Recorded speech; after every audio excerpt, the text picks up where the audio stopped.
first thing women notice? Your face. That's why you got to take care of it. Simple things like getting a haircut, grooming your face, and brushing your teeth is important. But there's one thing guys miss and that women always notice. It's when a guy isn't taking care of his skin. That's why I'm so excited to have T. Shanley as a sponsor of today's video. T. Shanley simplifies the process of taking care of your skin. They provide you with all the products you need and nothing you don't. Seriously, I don't think some of you believe me when I tell you how much implementing a quality skincare routine will improve your confidence in all aspects of your life. I recommend you start with the level 1 system, which comes with all the basics: daily face wash, exfoliating scrub, an AM moisturizer with an SPF 20 and a PM moisturizer. But and to make it dead simple for you guys, they provide an instruction card in every box that tells you when to use each product, how much to use, and in what order. But because T just sponsoring this video, they're offering you an amazing deal. Just click the first link in the description and get 40% off your first skincare system and free gift. Plus, as a member, you'll get 20% off for life. By the way, one of their new gift options is a silicone body scrubber, which is a $20 value and a complete game changer. Once you use this, you'll never go back to a regular loofah ever again. So don't wait any longer. Click the first link in the description to start your skincare journey today.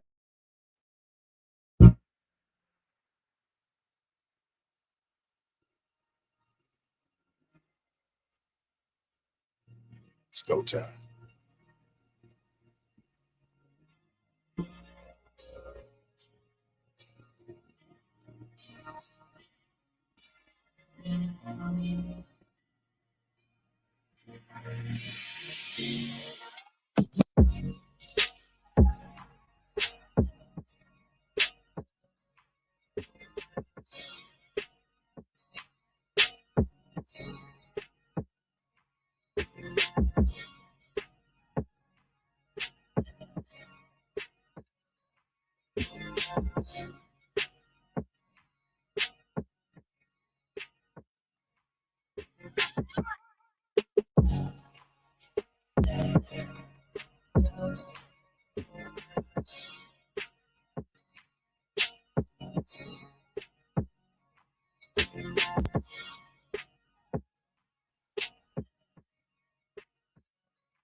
What's going on, family? How y'all doing? Let me go ahead and introduce the crew. We got Miss Kelly J, Ty, Allie, Viz, Luis, that's Simone, Brittany Gold, Hinky, myself, the future. Yeah, welcome.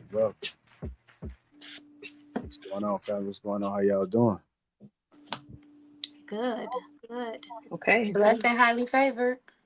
Amen. Right. Blessed and highly favored. Somebody say amen. Amen. Amen. I would tell Praise y'all the I Lord. was inquiring if somebody had said amen or not. Amen. Hallelujah. Amen. Hallelujah. All right, so it's good to see you guys on this Wednesday. Going on chaotics in the chat. So to you, do me a favor, you guys, hit the like button. Also, make sure you subscribe to the channel on your way in. Excellent show ahead for you guys. Actually put this one together on the fly. Sometimes you just got to let go and let God, right? Bars. Okay, what amen is that, man? Y'all left me hanging there. I feel like I was taking myself to church. Praise the Lord. We seen the demons turn their heads when I said that, but it's okay. We're going to see if we can reel you guys back in. Have a great sermon today. Amen. Amen. Amen.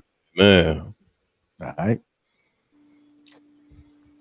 See what we got going on here. How y'all doing on this Wednesday? And a rough Tuesday. Rough morning. Some folks I see. I know some people doing great today. And who might that be, Miss Di Simone? Who's doing The great? Republicans, they loving it. They're enjoying it. They're having a wonderful day. Are you a Republican? I am a human citizen. I am a citizen. That's what I am. I'm a citizen of the United States. All right, I like how you worded that. Safe.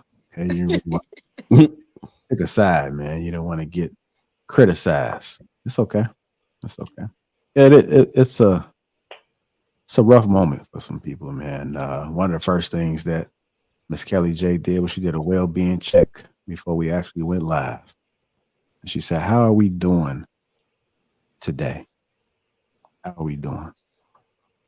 I mean, we're here, so I think everybody's doing okay. I don't think they want to hear that.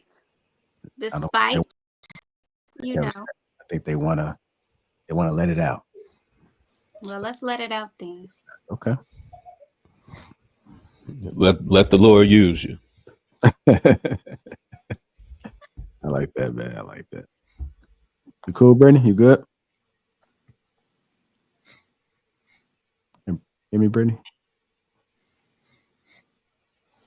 Can you guys hear me? Yeah, I think she froze. I think she froze. Yeah. Okay. Well, while she unfreezes, somebody get the fire so y'all can thaw out. But T just having early Black Friday deals and half off skincare routines. That link is in the description. Make sure you guys go ahead and click that. Working in Temple says it's a Christian channel. Man, it depends on what day it is. You know, sometimes we take the biblical approach, and sometimes it's chaos. You just never know what you're gonna get, man. But this is a channel. Welcome to all. You know, we don't discriminate. Like to have a conversation. I'm bringing you there. Good. I'm here. Yeah. Okay. All right. I'm working Tempo responded back with a emoji. All right. Welcome aboard, man. So now that we got Brittany going, Aisha should be popping in soon. I know she said she'll be on probably about 8.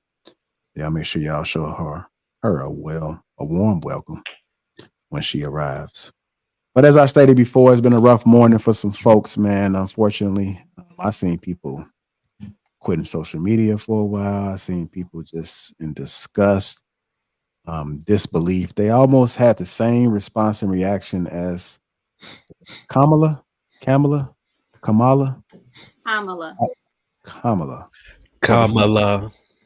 just walked away from it all. They Kamala. didn't really want to address anyone until the next day. So maybe tomorrow or later on tonight, we might get some of them folks back to a reality because, times have changed, man. But with that being said, man, I think it is an important day for us to check on some folks because I haven't seen it like this. I don't think the last presidential, I haven't seen it like this. I mean, people are in tears. Have y'all checked on y'all family members? No.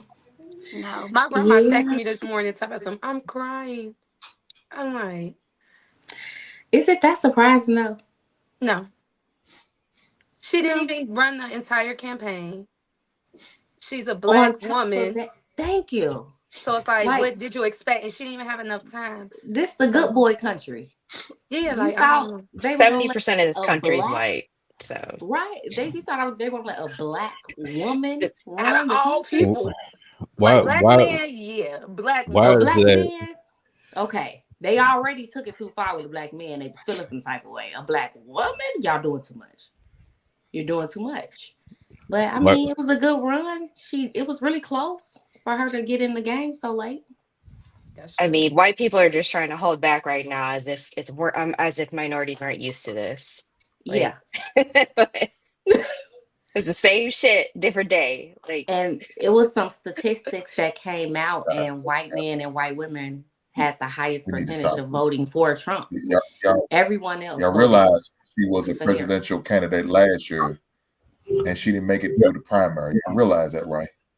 So exactly. The only reason she got as far as she did now is because it got handed to her.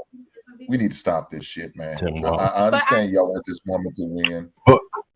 It wasn't. She didn't want Trump to win. Yeah, when I was listening to my Republican, they said Kamala chose the wrong house. That was her issue. She had the right qualities. She just chose the wrong house. She should have been on the Republican side.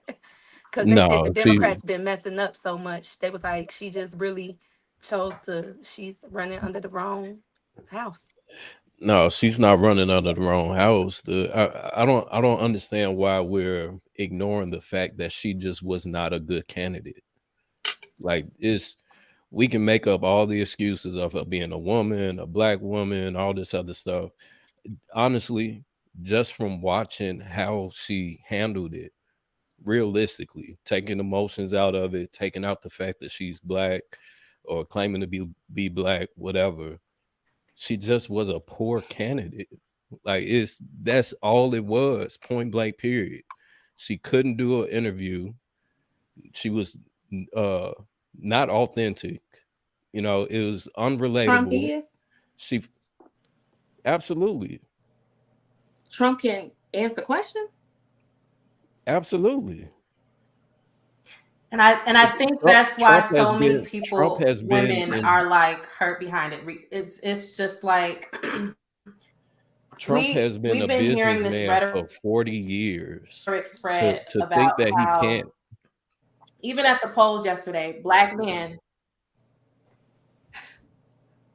Is it me or is she froze? I'm sorry. You're freezing, Brittany. It might have been freezing on me. I think she's delayed. I think she's delayed.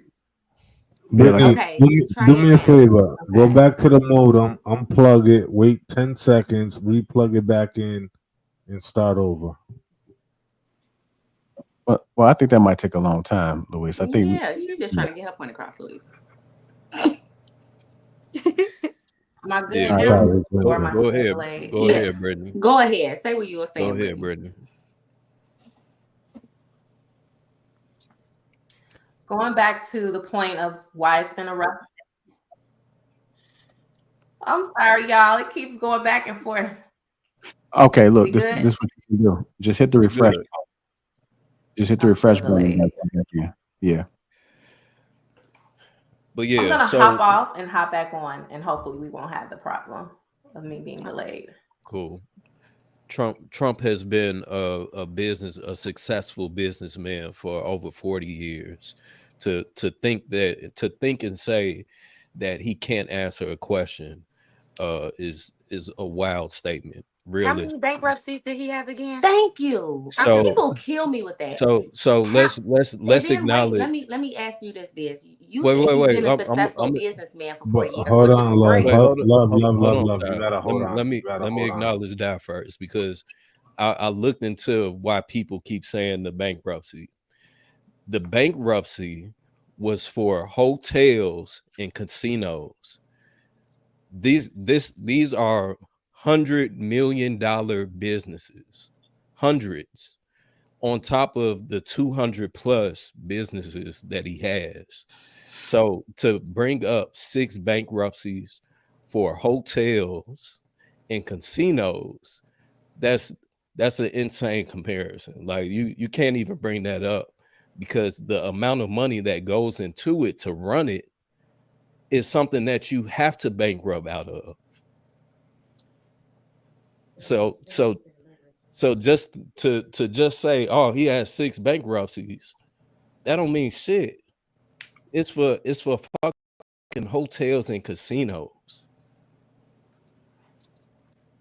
All right, go ahead, Brittany. See if you're there. Still frozen. Oh, still frozen. Yeah. Okay. Well, I think I'm still frozen. Yeah. I think you're okay now. Go ahead. Okay.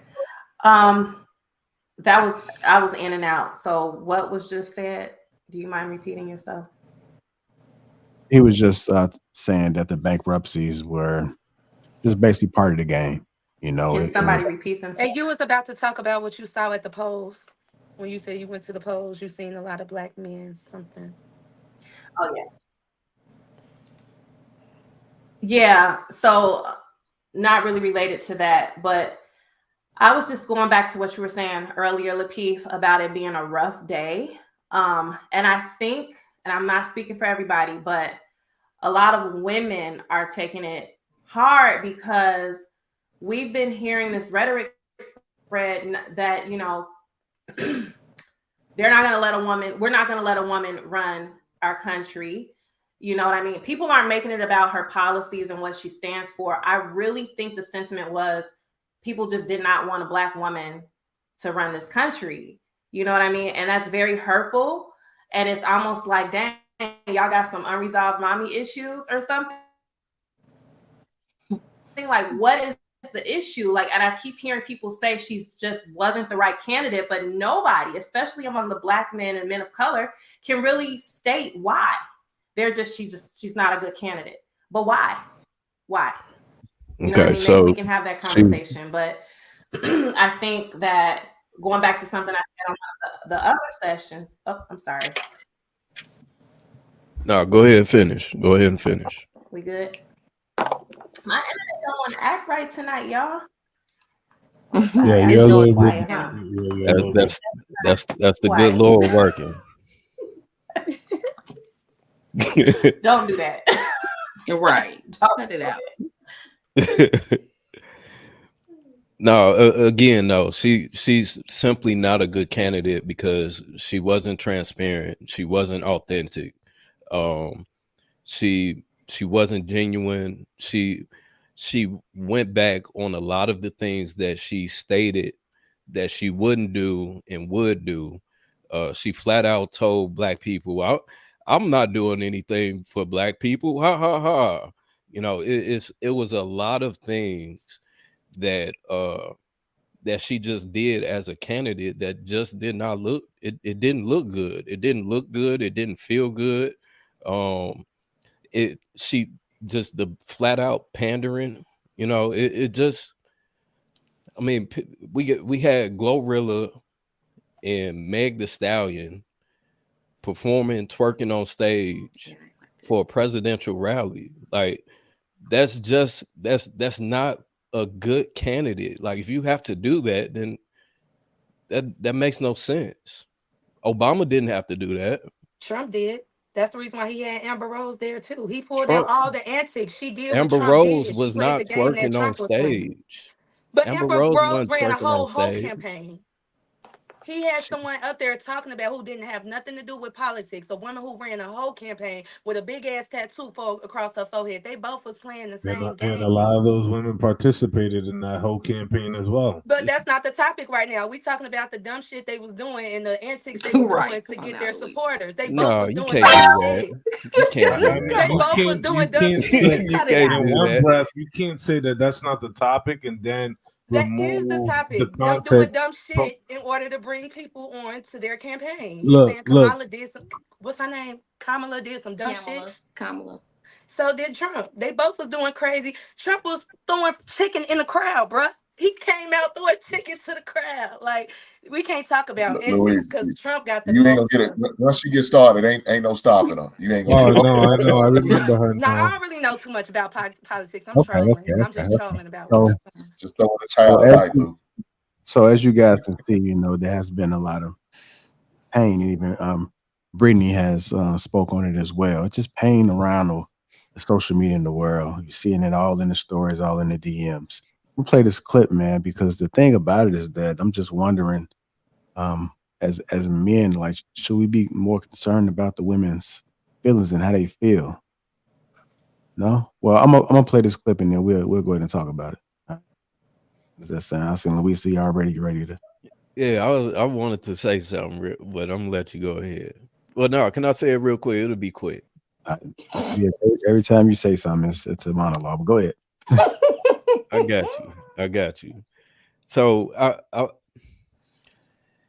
it seems like the majority of what she was running off of was women's rights, right?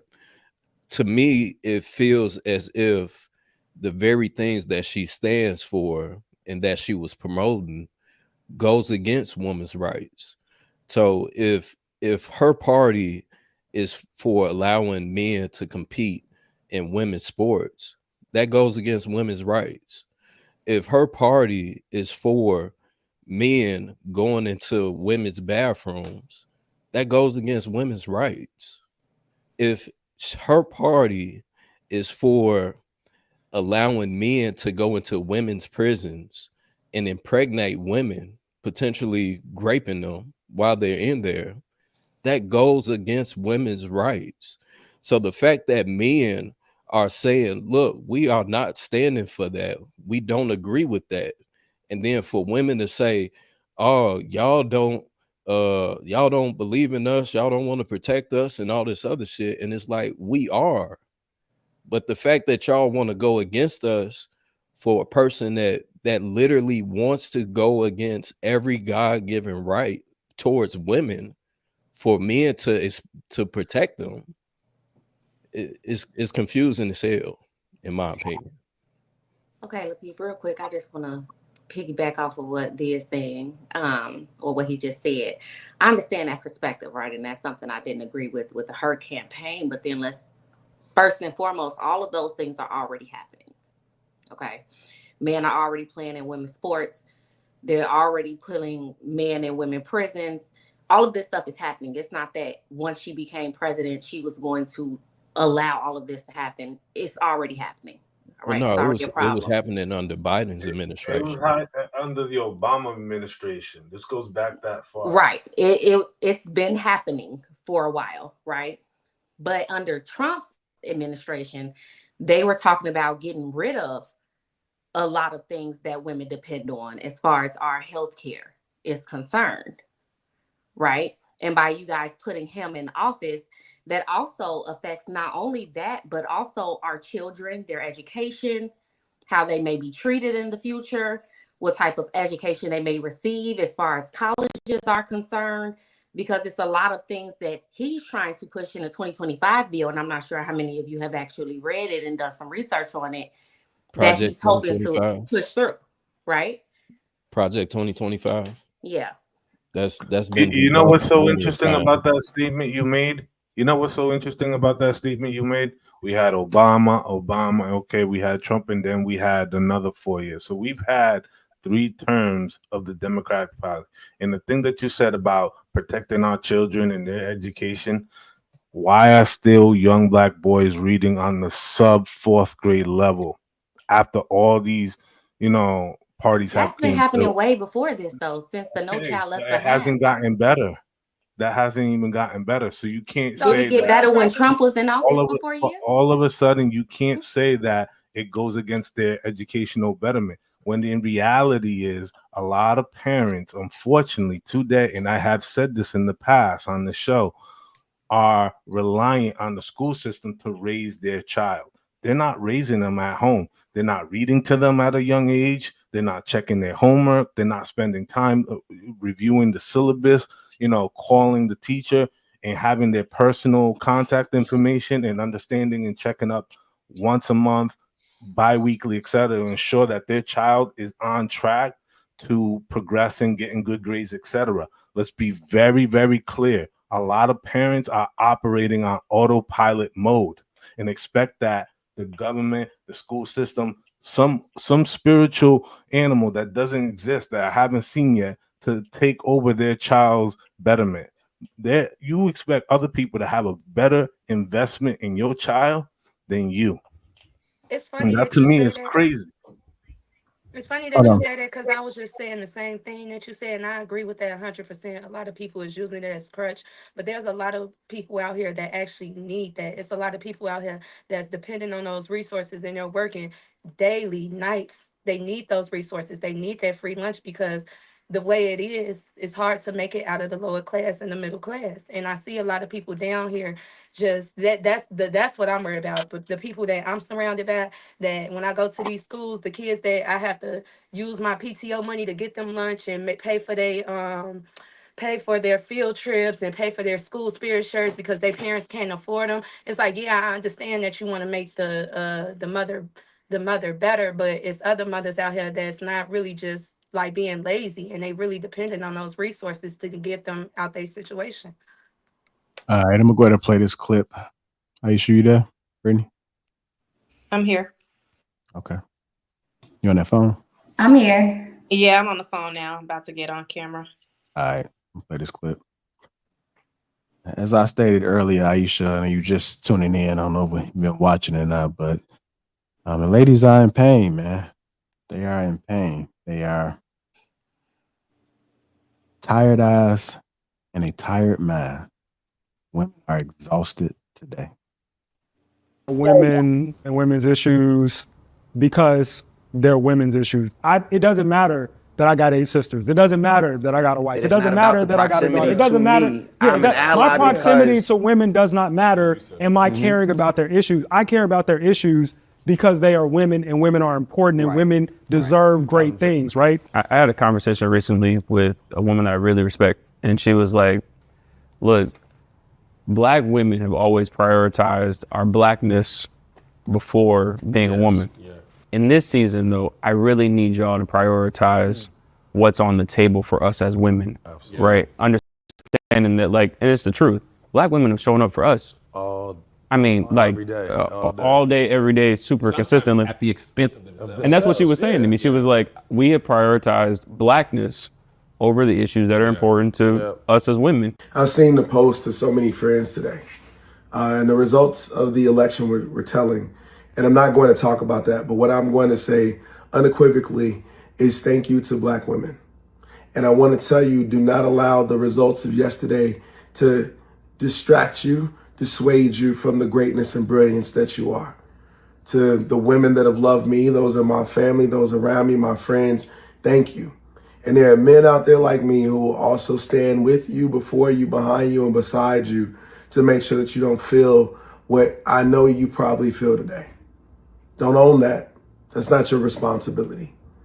Thank you for taking on the task of putting the country on your back. And even though we didn't land where we wanted to, I believe that there's better coming for all of us.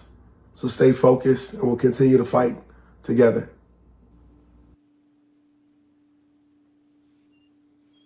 You know who's not having a hard time today with whatever the result was today, that I just finished having like maybe 2 hours of conversation prior to getting on this live, are married women. Married women are not having issues with whatever the result was. At least that's the sentiment that I've just been hearing that they've shared. Can you please elaborate? Because it doesn't make a woman a wife, but that's a different conversation. Please explain what you're talking about, because some of us have been married for years, over 10 years, and some of us, have never been married. But please explain what you mean by that. I mean, there's nothing really to explain. It's not really my gripe to share. I've had conversations with a few that I know, and I've had asked them the question, like, what's your stance on the aftermath? And a lot of them were like, well, it's disappointing in the direction that I went. I was voting for women. Some were voting for Trump. Some told me. But they didn't seem bothered. And I asked them, like, why are you not bothered? They're like, at the end of the day, I'm like married. So I have more. One of them said, I have other more important concerns than getting roped into the debate on, what women want to do. Like, they feel secure in their situation. That's essentially why I got it. Don't shoot the messenger. So let me ask you a question. In 2024, what are these women issues that women are still dealing with in 2024?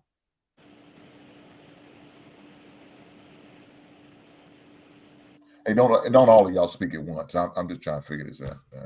Bodily autonomy.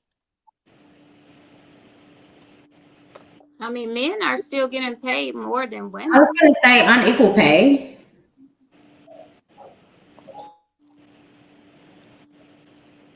So we got two things that was named. That's Ali, you said body autonomy, right?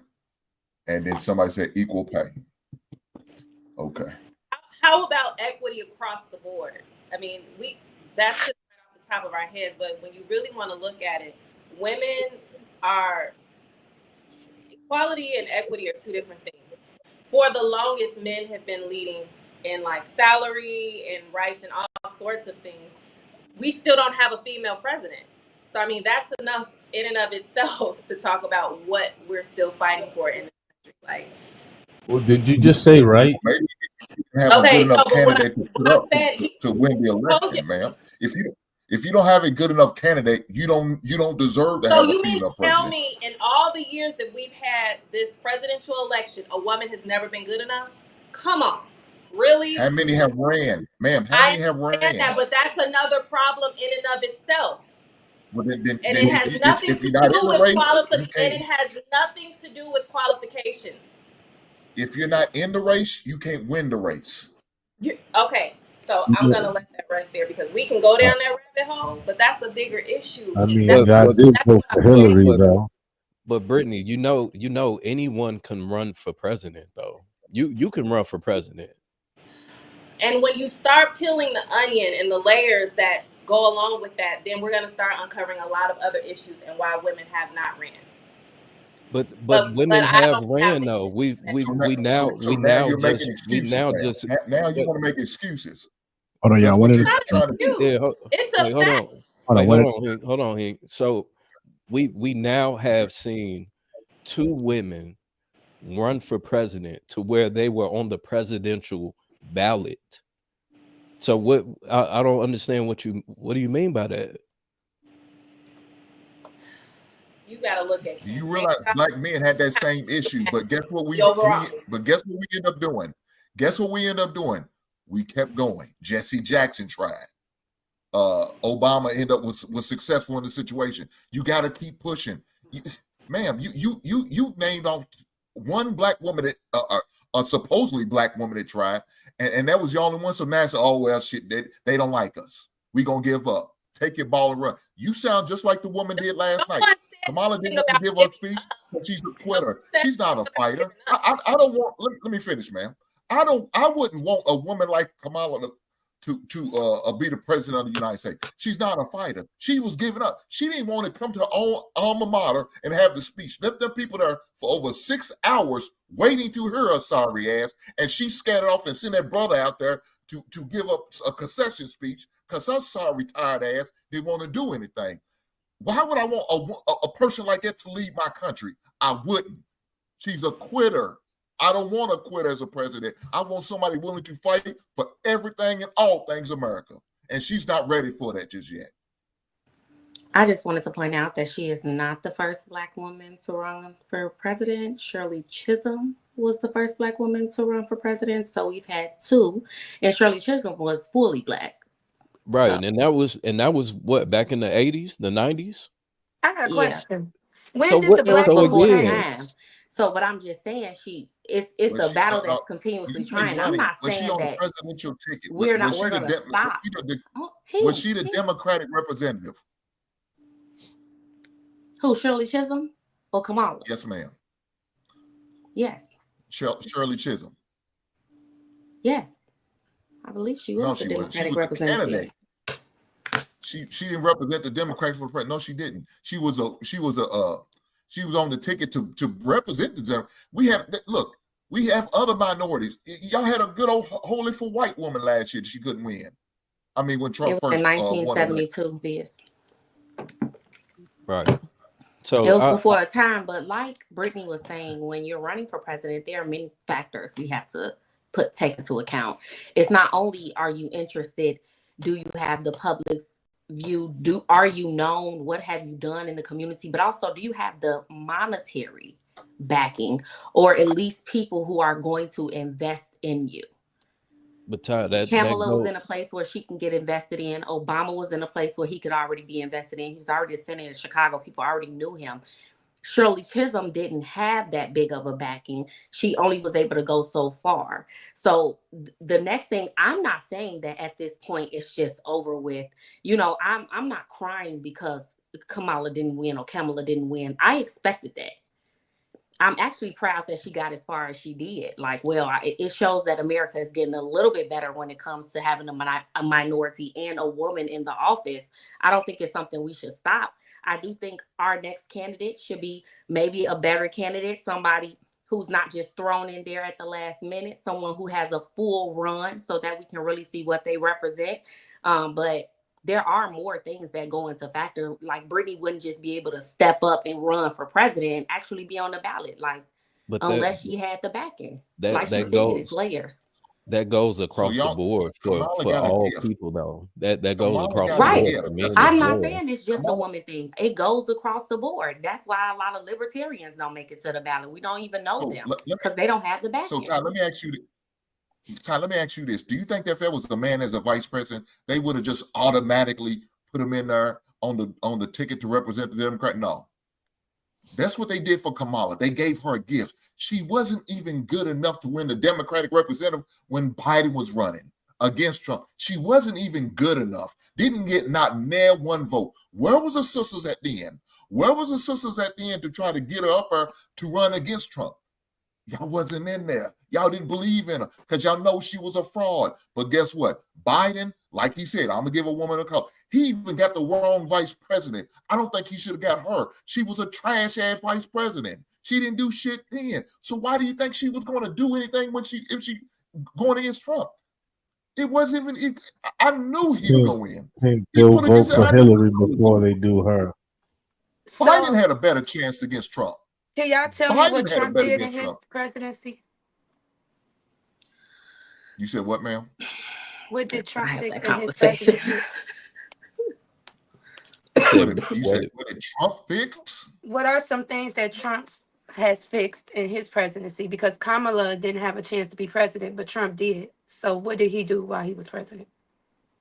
The First Step Act, I think that released 30,000 black men. He let go of a lot of black men from jail So for misdemeanor. what does that mean? Charges.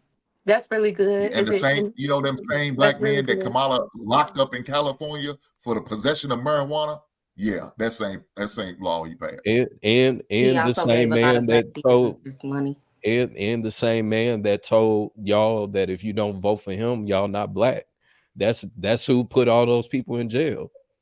And Trump released tax cut.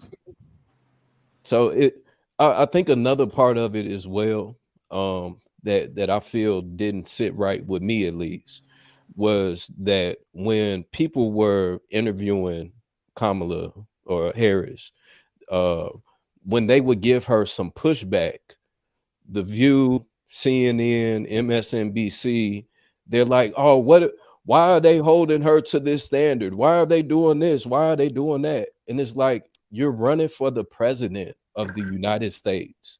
This is the most powerful country in the world.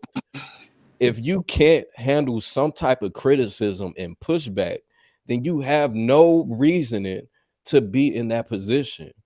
So I don't even think that we're fully ready for that, because the media, they're not even holding her accountable to be running for that role. That doesn't work like that. Doesn't work like that. What about Trump responses to these presidential debates? They have I been feel like when you say Trump, something, it can relate to Trump too. So I'm waiting for you to say something that don't relate to Trump too. They have been dragging Trump for the past 10 years. And just let's make this clear. I'm not some Trump fanboy. I just don't like what Biden and Harris has been doing for the past 4 years. I'm gonna tell the truth. I'm not running for anybody. That's why I'm asking these questions. I'm not ruling. I'm gonna be honest with everybody on this. I didn't vote. This year I didn't vote because I didn't have enough information for me to make a conscious decision. How did you not have enough information? When I hear arguments like what you say, Viz, like I hear people say, oh, this about Trump, but then I look at Kamala and I'm like, wait, she doing it too.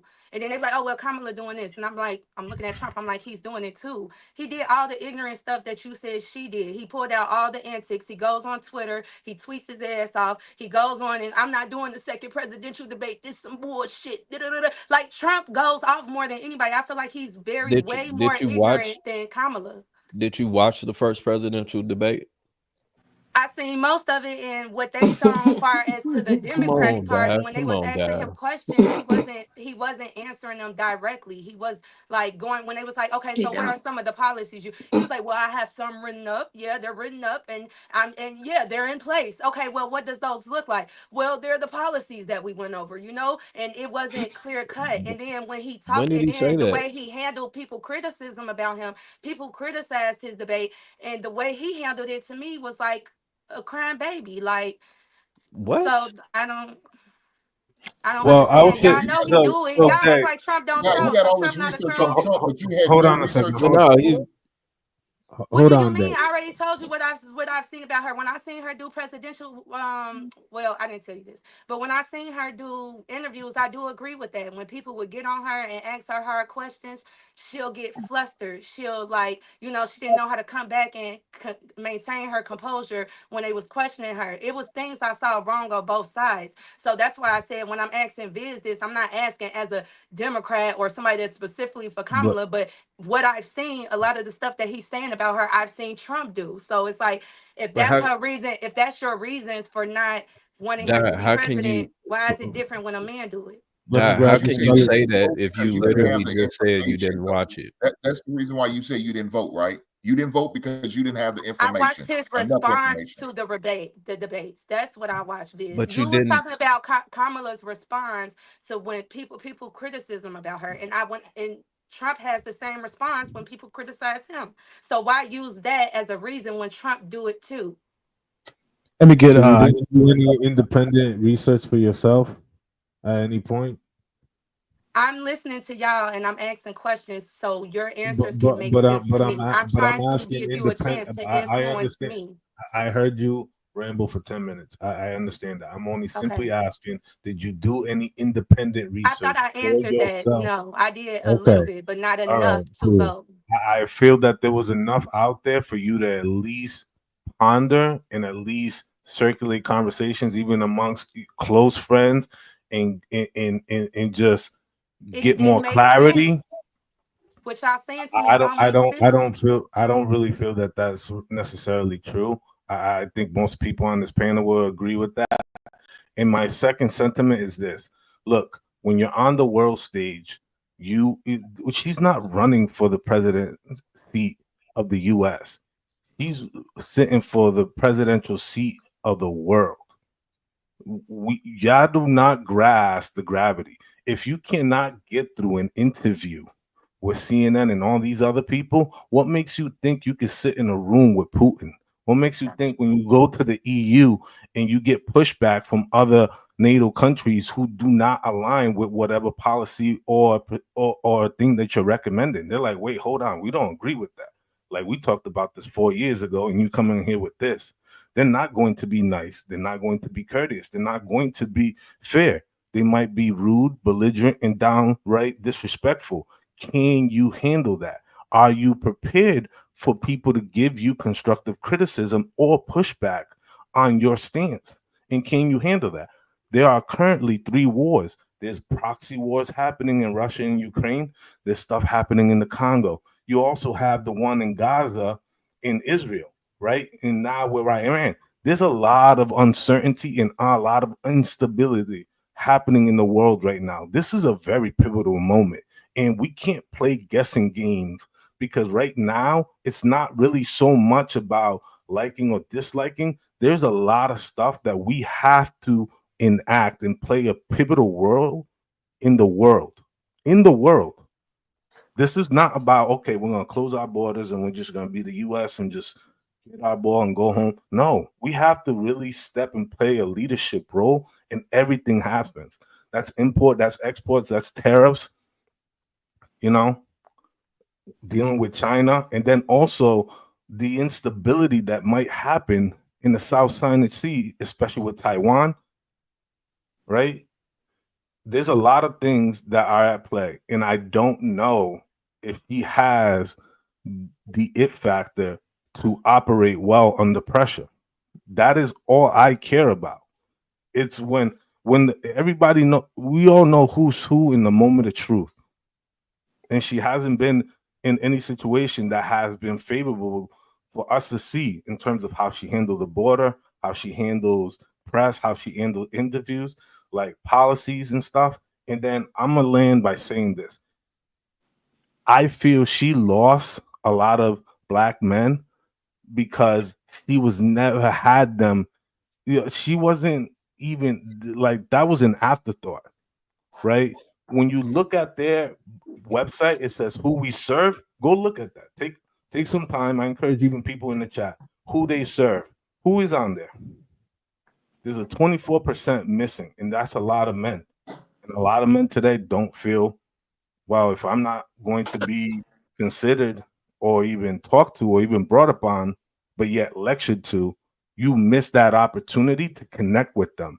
And I feel that that was an opportunity missed. I think a lot of men voted out of guilt and not necessarily out of their own personal conscience. So I yield. All right, we're gonna have to transition, but let me just get Aisha in there, see if she want to add anything, and Ali.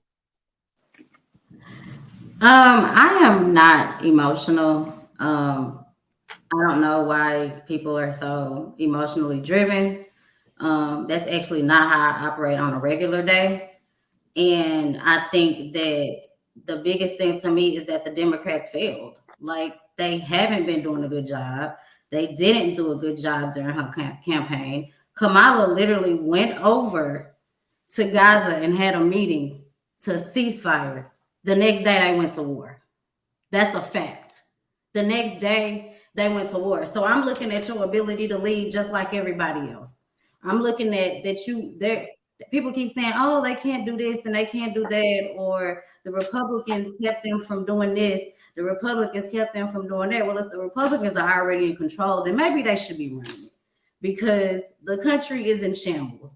And I just feel like, yay, hey, you know, a lot of Black people like symbolism.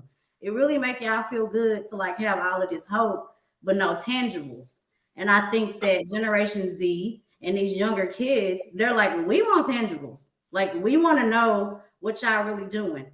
They forgot about a whole class of people.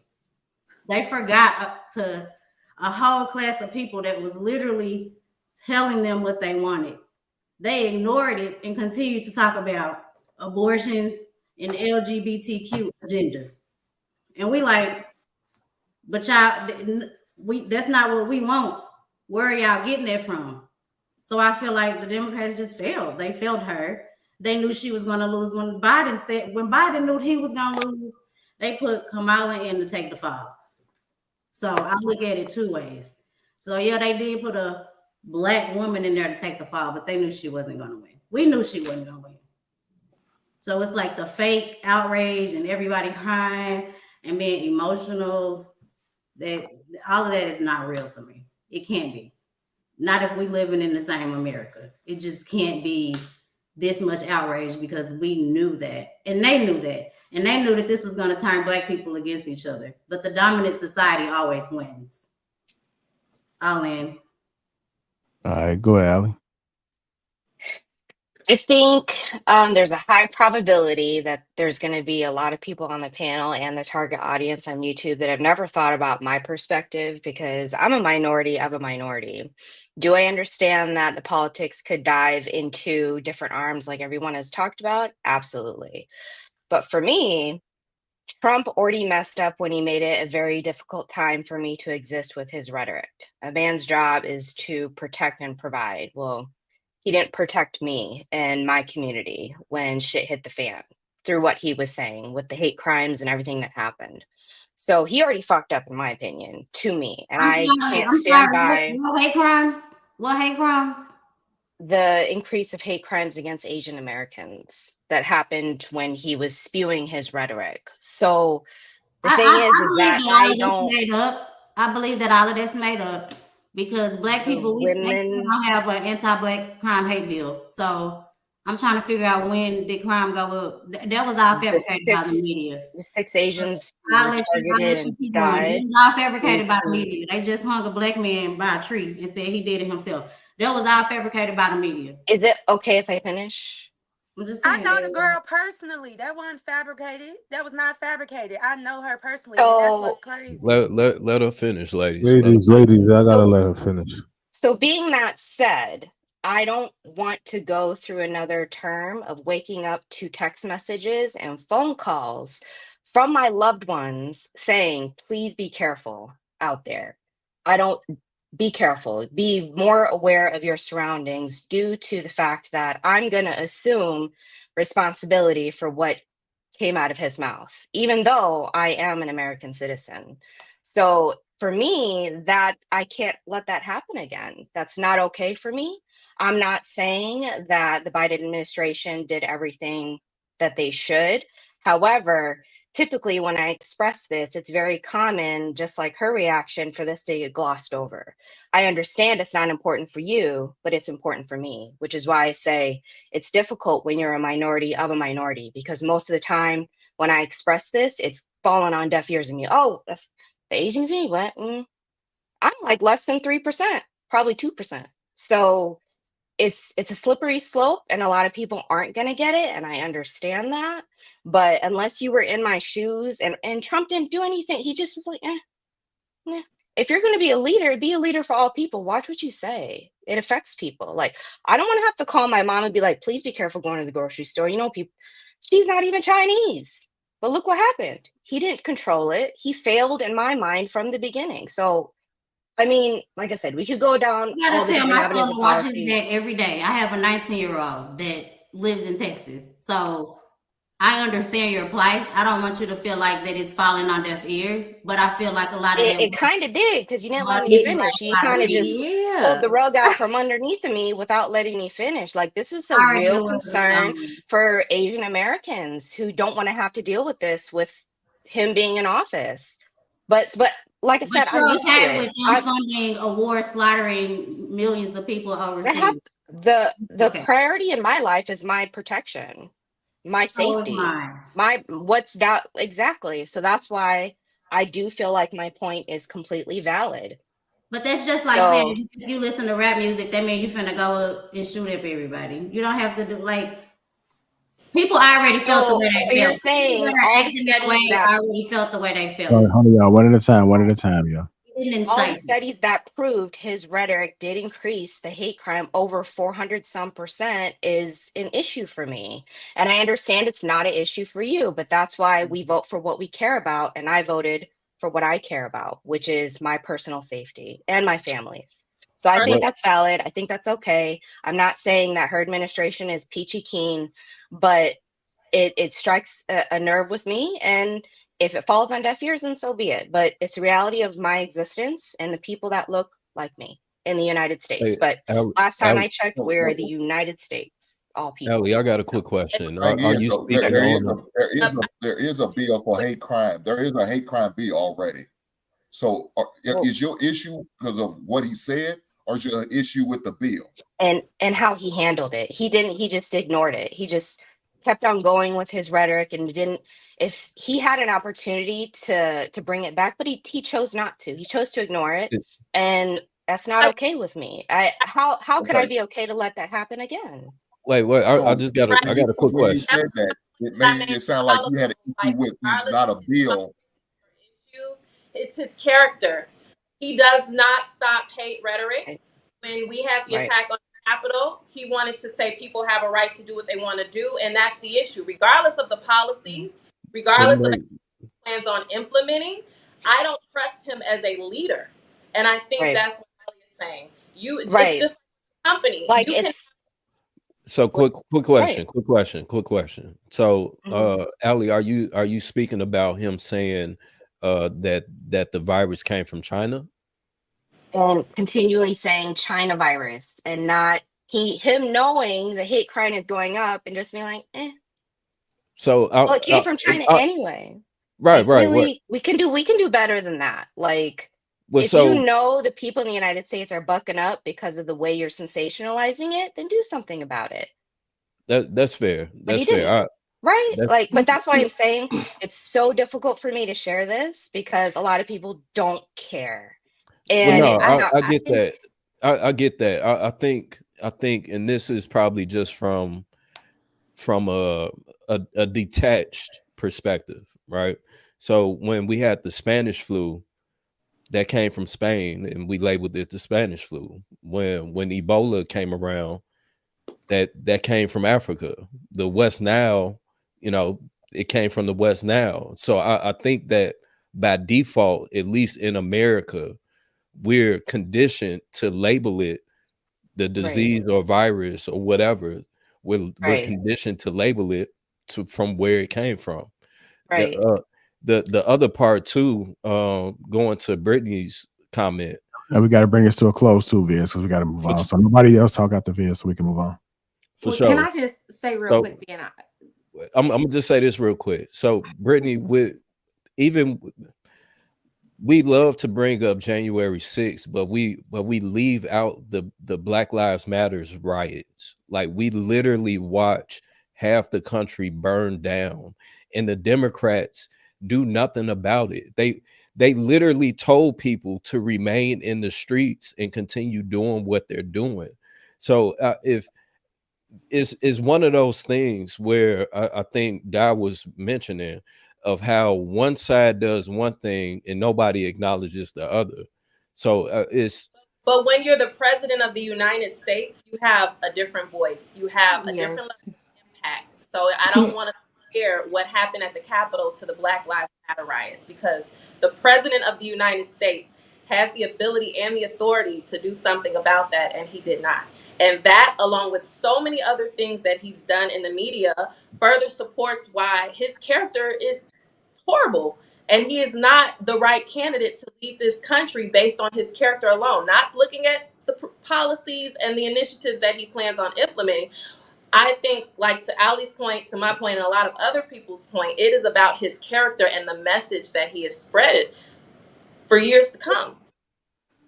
I just wanted to say the last thing, and it's not really to do with anything with Trump's character or anything like that, but I feel like we are all here to give our opinions. And Ali, being, totally a separate minority and using this as a vulnerable space to tell us how she felt in her perspective, in her community's perspective, we should give everyone the respect that we would want to give when we are sharing things that are personable to us, especially as Black people, because we are the first ones to jump up and say when things don't sit right with us, when we're not happy with things or not happy with certain things that go on with us. So when someone else is speaking that comes from a different culture that we know nothing about, that we actually sat back and watch their people get attacked and have different problems because, or whether you feel like it was indirect or directly from what Trump did, allow her to speak. Yeah. I just felt like that was extremely rude and unnecessary to jump in and cut her off multiple times and try to compare your struggle to hers when she's talking about her specific experience. Come on now, we are better. We can do better and we will do better. Thank you. That's all I can say. Yeah, I appreciate that. Thank you. And I just wanted to say, Ali, it wasn't the men doing that. It was the other women doing that. So don't put that. Again, we understand hierarchy. We seen who was doing that. It was another woman. Just like Kamala Harris, she was doing us. Fuck her. Hey, but Ali, be quiet. Sharing that with us, I mean, because I do feel like at times we as Black people, when we hear other minorities talk, we like, okay, what about us? What about what we went through too? So I just want to thank you for sharing. Yeah. And I don't think what a lot of people in the Black community realize is I'm in an interesting position because I'm neither Black nor white. So I can see things that you guys see and hear things said behind your guys' back all the time on both sides. So it's like, I hear you guys and what you guys are saying, but yeah, it is frustrating. Thank you so much, Ty, for mentioning that, because it is true. Sometimes, our opinions are unheard, and that's what this platform is for. So if there's anybody watching that can resonate with what I said. Guys, y'all know who else had an opinion though? It was JR, and he said nobody was supposed to talk after Viz, and it's obvious y'all don't know how to follow goddamn directions. You still talking, Hank? I'm just want to let me know. Good job, big brother. Take over the show. JR. Screw these ladies and gentlemen. All right, Big Ant, $11.10 says J.R. Hink was crying earlier. Were you? My Life, Your Entertainment, 1999. Barbara Heinbeck, who's a Democrat and HU alumni, worked with the Bill Clinton and Jimmy Carter administration. She said that Kamala refused to listen to experienced people around her is why she lost, due to her insecurities and ego.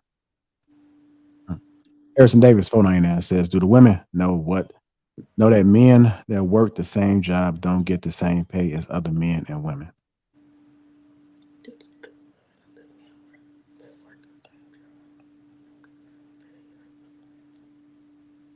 I mean, I got stories off that. That's not true. Wait, I didn't understand his statement. What? What is he saying? I'll bring it back up again.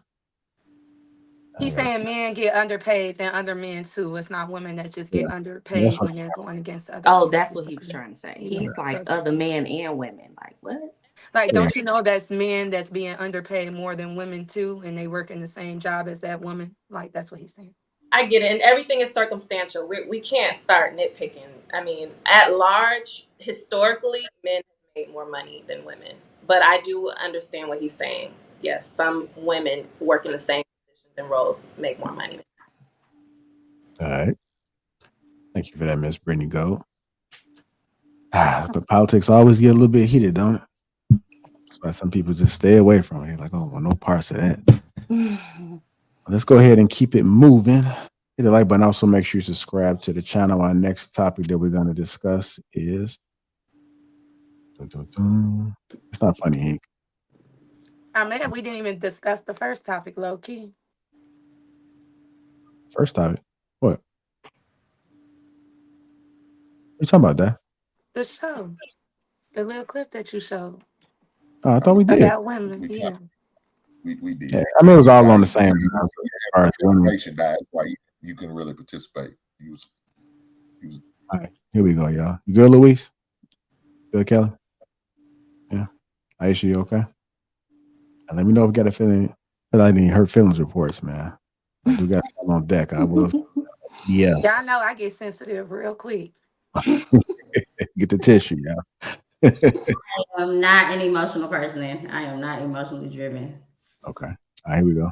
Dismantle this thought that it's too late. Yes. Because I think that I'm a millennial, and like millennial women were really set up for the okie doke because they told us from when we were little, don't depend on anybody. Make sure you get your own. Always be independent. Go to college. Get an education. Don't have a bit. Don't put a man before your. Like, we were hammered. The messaging was go to college, have something that you can stand on, and then think about a man and a baby. And a lot of us did that, and what that did was it made us older, entering motherhood. We started thinking about making a family later, and then I feel like we just got shamed on the back end. And we were like, wait a minute, but I thought this is what we were supposed to do. That's so true. We're going to get into it. Focus on your career, be independent, and don't rush. Don't rush. You got time. Let's go ahead and open it up for discussion. Let me get a lady to start off first. One of the ladies want to go first. I'll go first. I think it's true.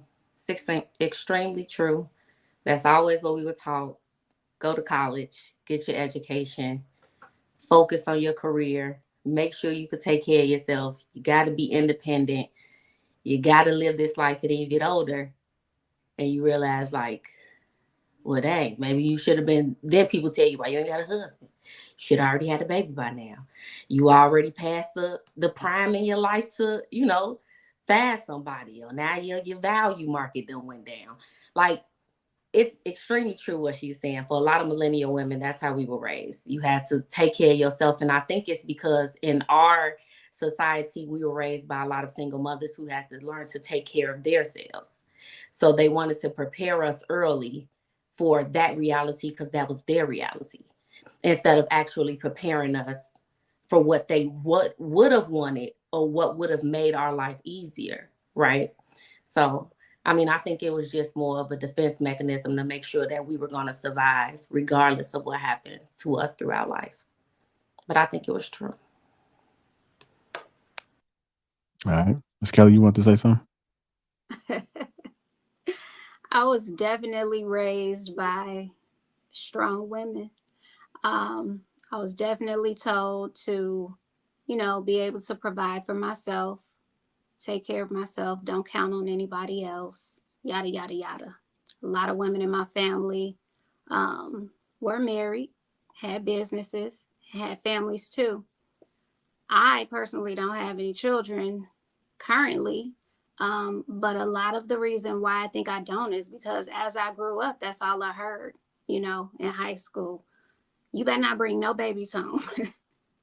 And so, you know, everything I heard kind of terrified me. So by the time I became an actual adult, my mom would say, well, when are you going to have babies? And I'm like, well, I thought I wasn't supposed to, you know, but it's the truth. I mean, I think some parents raise their daughters like that. And I think some parents raise their daughters different. I think it depends on, you know, your household. Because I do have friends that, you know, graduated high school, got married, and had a family.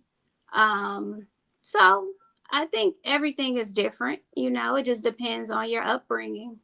So that's a fact. The statement that she made is a fact for some. All right. I did hear something that was said. You know, if women are being taught that, then why are the men shaming them if they are quote unquote doing it correctly, Jim? Well, not Maybe correct. because they're being taught that by other women, and it's independent women, not I women mean, from. it's really more women who are leading that conversation than men are.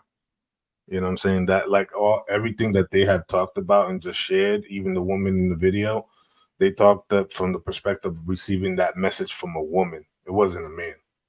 You know what I'm saying? I even question where is the father even in that equation. But based on that video and, you know, based on a little bit on the share that everybody presented, you could really tell the people who were raised on survival and the people who were raised on love.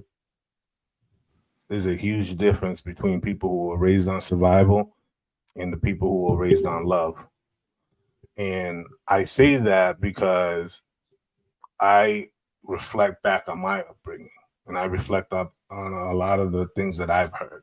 And although it is the same, a lot of it's the same, right? Even from, you know, the women in my side of the family, the girls, it was the same, but I think it was less about fear mongering, and I think it was more about like responsibilities. One thing that was always talked about was like responsibilities. It was always talked about, you know, understanding, you know, once you cross that make an adult decision, you are an adult, right? And sort of you need to protect yourself, you need to safeguard yourself, you need to understand these things that happen, you need to talk to us, communicate with us.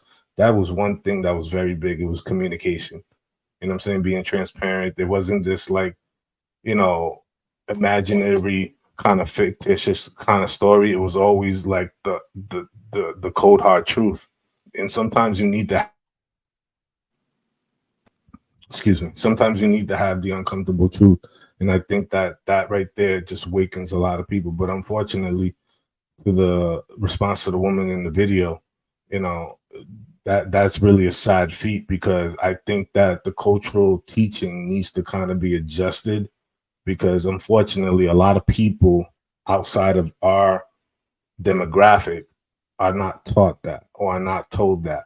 They're told protect yourself, a child by anybody, right? Do not prioritize just being a single mother, but focus on yourself, focus on your education, and then find somebody who you align with based on the values that we've instilled in you, you know, family, religion, culture, etc., right? And marry that person.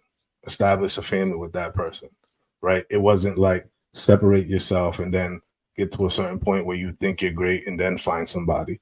I think it was more about, you know, ensuring you protect yourself and adhere to certain responsibilities to make sure that you don't ruin your life. Are you? All right. I agree. I think that it is cultural, because when I was in college, I had never heard of an MRS degree. They kept saying, she's here to get an MRS degree. And I'm like, what does that mean? And I went to Baylor and Waco, so it's predominantly, you know, white. And they were like, just to find a husband. Like, they literally went to college to find their husband. We are going to college to get a degree. You know, we on scholarships, getting financial aid. You know, we don't. They literally, I know a few girls who like went to college, found their husbands like in college, and that's why they went to college. And I was just there to get my grades. So I just think that I never even thought that in my mind, but their moms sent them to college to get MRS degrees, so to become somebody's wife. And, you know, they get married. Yeah, it's definitely different with different cultures, I believe. And I think, you know, parents just teach you what they know. You know, they just teach you, they do their best. I think my parents did a fairly good job with me, you know, but every parent is different. And I think the people that pressure some of the women, you know, why aren't you married? Why don't you have kids? Those are just people who grew up in certain type of households. And that's what they saw. They saw, you know, their parents be married and have kids or whatever. So that's the cycle that they know. So they put that on every woman that they know because they don't know anything different. Go ahead, Allie. I mean, that's why they say 35 in rural America is not 35 in a city. Those are totally different 35s and lifestyles, right? But no, I do agree with the overall sentiment. I've always firmly believed that it feels like, as a millennial woman, that you have to choose between your career and being a mother. I don't know. I just have always felt that way because anyone who does want to try to like climb the corporate ladder, they're gonna have to take time off and then they're gonna suffer and then they're not gonna get the promotion and da da da da. Not saying that there's anything wrong with that. Just the fact that I do feel like you have to choose which one you want to go with. So, and going back to everybody's, yeah, it depends on what your household was like. If your parents care for you to have kids early, all of that stuff. So, Ali, I want to add to what you just finished saying, because I think there's something in there that might have went by people's heads. Ladies, I look, I'm gonna be honest, ladies. I feel that you can have it all. You can have it all. You just can't have it all at once. mm-hmm. You could have it all in phases. You just can't have it all at once. It's like that bag of candy at Halloween, you know, and your parents take it away. It's because they if they leave it to your own devices, you'll eat it all at once and and suffer. So you can have it all. You just can't have it all at once. And the best way to have it all and have it all in phases, so you get the best success out of it, is you have to have these early conversations from a young child about life and about responsibilities and about the things that you foresee in yourself, you know, about relationships, about communications. Learn these early skills and these like adult-like conversations early so they set you up better. Don't be trying to figure this out on the college campus from some girl that lives, you know, 3 states over who grew up in a foster care home system. No shade to that. But I'm just saying, like, these conversations need to happen at an early age, right? These conversations will come from the parents. Exactly. Right. So that wouldn't really be something that we could control if your parents' focus was on one thing, like Kelly was stating. They're only doing what they know to do. So a lot of parents, for one, are not going to have a lot of those adult conversations with their kids, as far as like, even if you do try to have that conversation of what you want to do when you get older, how you should live your life, things in that nature. Kids change all the time. Your mind is going to change. And you also don't want to control and try to dictate what your child is going to do. So all you do as a parent is try to implement little by little the fundamentals, morals, and ethics and things you think are important to your child, and you hope that they blossom from there. So those conversations are beautiful and all, and that's what you can have with your children. But for the people who are already grown and already done it, those conversations didn't happen like that, and you had to learn along the way as you got older. I was going to say, picking back off of what Allie was stating, I think that goes back to the conversation of why women and men make different incomes and why men can make more, because women do have children. So we have to actually take off of work, right? We tend to want to focus on our kids and raising our families, which puts us is getting pushed to the person who's going to work on it. Who's going to work? Yep, they get the being recognition. honest, men work more than women. Period. They're just going to always work more than us because once you have that child, things change for you. And if you work in corporate America, it's a different hustle. The women that are at the top don't have kids. If they're married, they hardly see their husbands or they get married later. Or if they do have kids, they made it to executive leadership before the age of 40. They got the money to help. Yeah. Have the kids later. Yeah. You know, it's not something that's as attainable. So I totally agree with you, Al. You have to choose as a woman. What do you want to do? I think that that's true to a certain extent, only because I married my high school sweetheart, y'all. We were together for 17 years, and I had the white picket fence, like everything, right? But when I was married and a wife, I did not work. You know what I mean? It was just me, the kid, Once I got divorced, I'm like, yay, I get to do corporate America. I get to actually use these degrees, you know? And it's fucking hard. It's extremely hard. And because you kind of do have to take a step back when you have a child. Like I do remote work. I would make a lot more money if I was working for a company and I actually went in the office, right? Being my title, but because I'm like, oh, I'd rather do this working from home because it's a whole different ball game, especially when you've been working corporate for as long as a lot of us. You know, we've played the game. We've dealt with male chauvinistic men. You know, it's not easy to do both. But I kind of had that's what you were saying is I had it in the beginning, like, oh, so I was a wife and did that, and now it's like corporate America. You know, it's hard. I would not say that it isn't hard. You know, it's great to have family because it takes a village. But I was raised on love, and I'm a Southern girl, so yeah, I did all of that white picket fence the way it's supposed to go. So now being in corporate America is a different ballgame. Like my mom didn't have to work either. But I feel like I would teach my daughter to be independent because you never know what would happen. I feel like I would probably be not even like my mom. You know what I mean? Because it's hard. You can do everything right and it still go wrong. And so for me, it is survival at this point. And so I want my daughter to have the keys she needs to survive. I feel like she's going to naturally know how to be domestic because I'm domestic. But the keys to survival have to be there. And men have to understand that, and they can't be intimidated by the independence.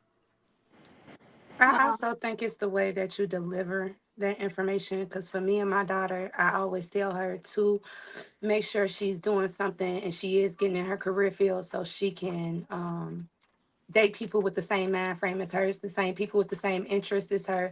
I know that she don't like a lot of stuff that goes on in the environment I'm currently living in. So I always tell her, you don't like the people here, you feel like they're mean, you feel like they're bullies, you feel like you don't like the music, she feel like it's too vulgar. She notices these things at 11. So I encourage her all the time, okay, you might want to be in more of like a college-like setting. So you have to focus on school. And then another thing down here, a lot of my friends who did get married at like 17, 18, they got married to older men because they were able to take care of them. But a lot of I honestly don't know any of the women who got married to the older men at that young age. I don't know if any of them are still together. And when you're looking at their situation, they kind of struggling because they didn't figure out how to survive for themselves and really make money. They was really just dependent on his income. So yeah, because the world is more modern, my thing would be to just tell her like, yeah, I still want you to be independent, but just make sure you're in environments where you're attracting people who are like you. I have a question for Lewis. You mentioned, because I missed some of this, I had a bad connection, but you said women can have it all. What do you define as all?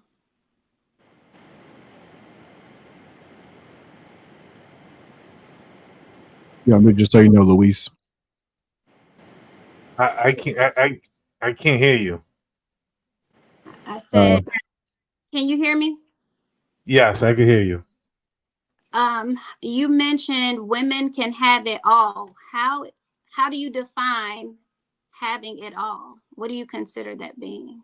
I mean, having it all, meaning, you know, going to school, it going to school, still having a private life, you know, dating, going to school, you know, getting that job that you want, or probably building your own business. Because I know that, you know, entrepreneurship, and even post, you know, 4-year degree, a lot of people are, you know, really venturing into their own thing, right? A lot of people want to take control of their life and their schedule and where they want to live geographically. They don't want to be held to a specific region. And sort of, I feel that a lot of women are taking the bull by the horns in that respect. With that being said, having it all means, you know, you could be where you want to be and go after what you want, and it could all be sequential. You just have to be strategic about all of it coming together. You got to, you know, people have to plan out their life like very strategic. I find that we don't have a lot of life planning conversations with our young people. You know what I'm saying? Whether it's going to college, not going to college, going to trade school, not going to trade school. You know what I'm saying? You know, setting your kids up for success, whether it's buying real estate or starting a business, whether it's, you know, relocating somewhere else, etc. A lot of life decisions happen, but they happen in conversations and in concert with your parents, and also with other mentors or fathers, etc. I don't find that we have enough of those conversations of how to set young people up for success. What are we talking about? People who are already here. I've already got my degree. I already got the job. I already got my side hustle. I'm good. I got a house, etc. I got land. I'm in a good place. I'm talking about the younger people who are coming up and how to set them up for success so they don't trip and fall and make the mistakes of the previous generations. So we know literally to have these conversations about why they're stuck where they are. Right?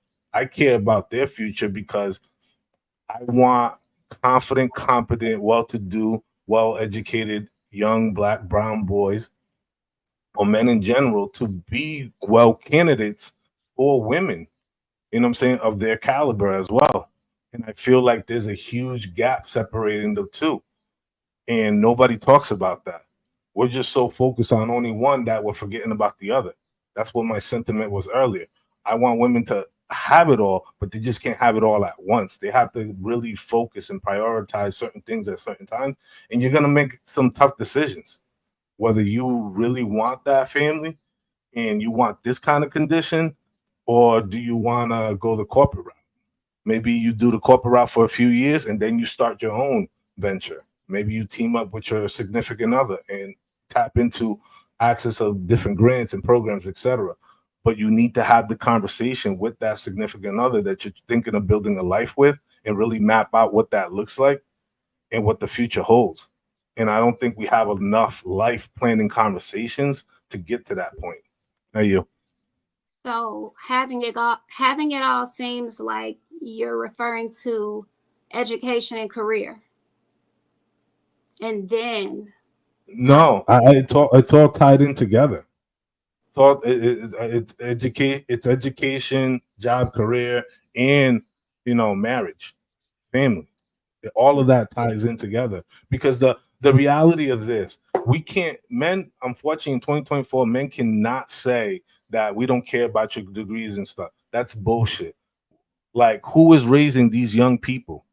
You know what I'm saying? If the mother does not have an education, that doesn't have some sort of foundational education to instill into these young people, young boys, young girls, etc., right? They need that education. And I find that us, you know, poo-pooing education has always been like this terrible like idea. You know what I'm saying? Like, we all need to be well educated, we all need to be well rounded, and we all need to be in concert and community with another, you know, teaching each other about certain. Yeah. Okay, do you feel like you have it all? I say I'm probably 90% there. Cool. Do we all feel like we have it all on this panel? I don't know. I can't speak to your personal endeavors. I would like to think, based on the conversations, that I think a lot of you might have it. might be I getting have there what I closer. need. Well, yeah, I mean, I just feel like everybody has a different definition of having it all, because not every woman wants children. Not every woman wants to get married. Not every woman wants a college education. We all want different things. So, And I have it think, all. sorry to cut you off. I think to support your statement, I read a study recently, and I wish I could find it, that says this newer generation, because I know, Luis, you were talking about the gaps and everything like that. These younger generations are actually redefining what it means to have it all. And even when it comes to the workforce and your education, for example, it highlighted how the younger generations are less focused on a corporate job and more focused on a lifestyle job that's fitting to them to make them happy. So I think that's why that there's a gap happening right here, because the millennials were, get an education, get a job, and have a family. The younger generation is, well, I don't know if I need an education. I just want to be happy. And I'm not so focused on having kids because the pressure is no longer there. So having it all really has shifted entirely. I see it in the junior level roles in my corporate position, that they just move different entirely. And that's okay. I don't think there's anything wrong with that. So I think that there needs to be a little bit of a release from us older ones on having it all to the younger ones and the younger women. We're leading it with declining birth rates. So we've already shifted it from our parents' generation. So I think just accepting the fact that this have it all is going to be different in the future. It's already happening. So going off of Allie's point, it's just like with our parents, a lot of them would get one job and stay at that job for 20, 30 years. And then but they would always be unhappy. They can get laid off at any time. So when we start coming up, we're like, forget this job. If I don't like it, I'll go to another job, and they would complain like, you jump from job to job. I feel like it just gets closer and closer to the generation figuring out what is happiness and what's going to make me feel content in life. I'm not going to work until I die like my parents did. And they don't want, like us, to still just be unhappy. They want to do something that's going to make them happy. So I agree with you, Allie. The idea of what is everything is changing constantly. Even the thought of going to college is now just for the experience. The education, if we're being honest, if you really wanted to, you could educate yourself without going to college. You don't have to pay $80,000, $100,000 to a school to get an education. We can get real life skills, off of Google, off of YouTube. TikTok is going crazy. So these children are not going to go the same route that we went. So what we feel like is a priority and like the best thing, or what's going to set them up for the best success, they're fighting it in different ways. It's kids right now that are millionaires. I'm kind of proud of them. When I see a new idea from you, I'm like, oh, okay. Like I respect it. I like it. It's innovative. Just find someone to help you manage your money. Hey, I miss some of it, but I got a quick question. Hold on, let all the ladies talk. Let them get this shit up off their chest. They got some shit to get up off their goddamn chest. Let them go. Brittany or Di, one of y'all want to speak next? I mean, the only thing I'll add, going back to the video we watched, I think that the message depends on your household, because for me personally, I came from a household where the woman did have it all. She was a business owner. She grew the corporate rank.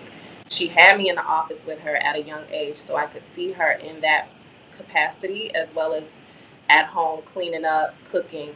So I think it really, just going back to the video, I think it does depend on your household. And I think moving forward, I agree with what Ali said 100%, that we don't necessarily want to push our normal on this next generation, but we want to, I think it's important for people to do whatever they need to do to become whole in general. Like, I'm an advocate of become whole, whatever that is.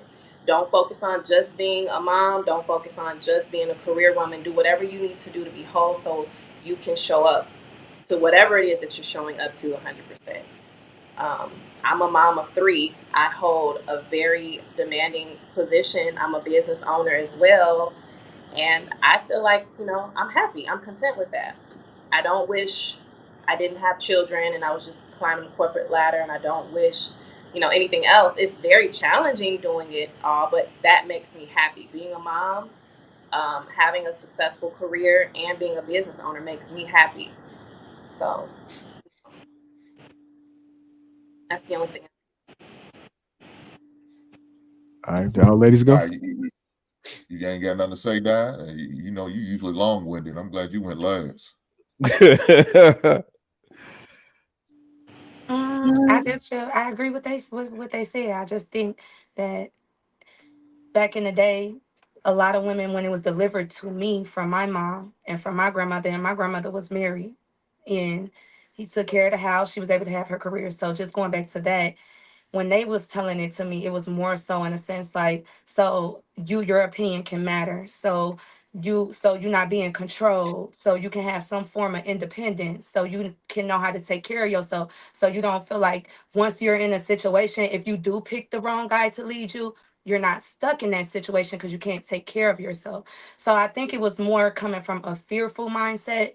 And that's why I make the statement when I deliver it to my daughter, it's not gonna be do this so you can be independent, but do this so you can know who you are and you can surround yourself with people who think like you and who has the same mindset as you. Because as long as you're doing that, you're bound to find somebody to fall in love with. If you're in the career field and you're set and you're hanging with people and you're surrounded, like I said. So that's just my opinion and take on it. Can I ask the ladies a question? What is happiness to you?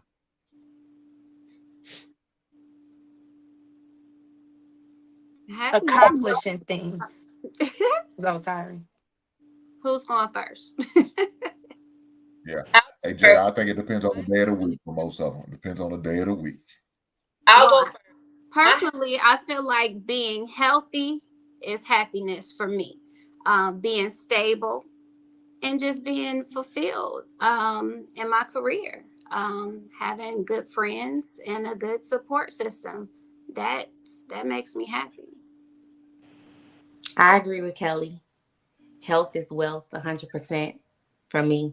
So I feel like as long as I'm constantly working on me, my growth, spending time with my child, I'm able to laugh, I'm happy, to be honest. I choose happiness every day. Like King said, it depends on the day, but for me, I choose it because happiness is a choice every day. Yeah. Just being able to have that freedom and independence to be who you are without somebody controlling the run of your day. That makes me happy. Peace of mind, exactly. Peace of mind is my happiness. And that comes from me not being emotionally dependent on anyone or anything else. Mm-hmm. Mental stability. Aisha, Ali, Da? Oh, for me, happiness is having my personal and professional relationships at the trajectory that I want them to be. As long as they're at where I want them to be, I'm happy. So. I mean, happiness to me is love. Like, I'm a lover of love. And so I feel the most happiest when I'm like loving on people. So to me, my daughter makes me happy. Son makes me happy. My mom makes me happy. I don't really thrive off of physical things, jobs, things that, because I always think about how I want to be remembered when I leave here and the things that aren't going to go. So my happiness, it does depend on my feelings and my mood, and my happiness depends on love. So that's what makes me happy. It makes me happy to do things for my friends, my family. It makes me happy to show up. And like Kelly, to be your authentic self, to be able to be you all the time, that makes me happy. So I'm happy that somebody said they love. I rarely hear that nowadays. It's such a fleeting, missing component, and you need it. Everybody needs it. Go ahead, Dan. It sounds like everybody has it. I feel like happiness to me, I'm still kind of figuring it out at 33. But I agree with Ali and Ty. I feel like what really makes me happy is my relationships with the people in my life, professional and personal. When those are off, I'm off. I was just crying with one of my coworkers while we was handling a dispute. I'm very emotional. But that makes me happy and accomplishing things. So I read this book called The Subtle Art of Not Giving a Fuck. And it was really a good book, and it brought perspective that a lot of people solving problems make people happy. And I am a problem solver. I love helping people, whether it's with their emotions, with their business, with just helping. I'm a helper. Like, I help people more than I help myself. And love makes me happy 100%. I think that's why my community and working on my community is very important to me, because I want to bring love back. I tend to see people dealing with each other without love nowadays, and I feel like that's why things are the way it is. It's like a lot of the older generation, they really big on discipline, because I have to work with a lot of older people, and it's like they just big on discipline, not realizing that a lot of kids, and I'm not just saying kids, but younger people, even dealing with the kids in grade school, hearing these kids talk, they don't feel loved, and then hearing my generation talk, we don't feel loved. We got older black women trying to lead us, and then it's like we don't feel loved by them. Sometimes we feel judged, so those are the things that make me happy. And I noticed that men know this stuff that make me happy too. Like, I didn't think like material things mattered to me that much, but then like when I used to be in an argument with my ex-boyfriend, like one time he bought me a PlayStation 5, and I'm like, oh, I like this. But I'm not gonna lie, I didn't like it more than his changed behavior. I ended up like trying to break it, because I'm like, nah, I'd rather have changed behavior. But sometimes like buying me things make me feel good too. That make me happy. And looking pretty makes me real happy. Like, when I look good, I feel like I could deal with anything. Like, I got some, like, you could come in my face with bullshit, and I'm like, I don't got time for that. Like, I look too good right now. You know what I'm You saying? seen that video on IG that said you weren't sad, sis, you just needed your hair done. Yeah. Yeah. That makes When I me tell happy. you it'll change your mood, baby, you get your like, Hey, and Doc. it's like Nothing wrong with it. I didn't realize it though until I actually did it. And I'm like, damn, we as women really care about it. I did it with my We daughter care too. about it. It's My daughter important. care about it, even at that age. It's like, it's just something instilled in us to care about our appearance. Doc, are you aware of the love languages?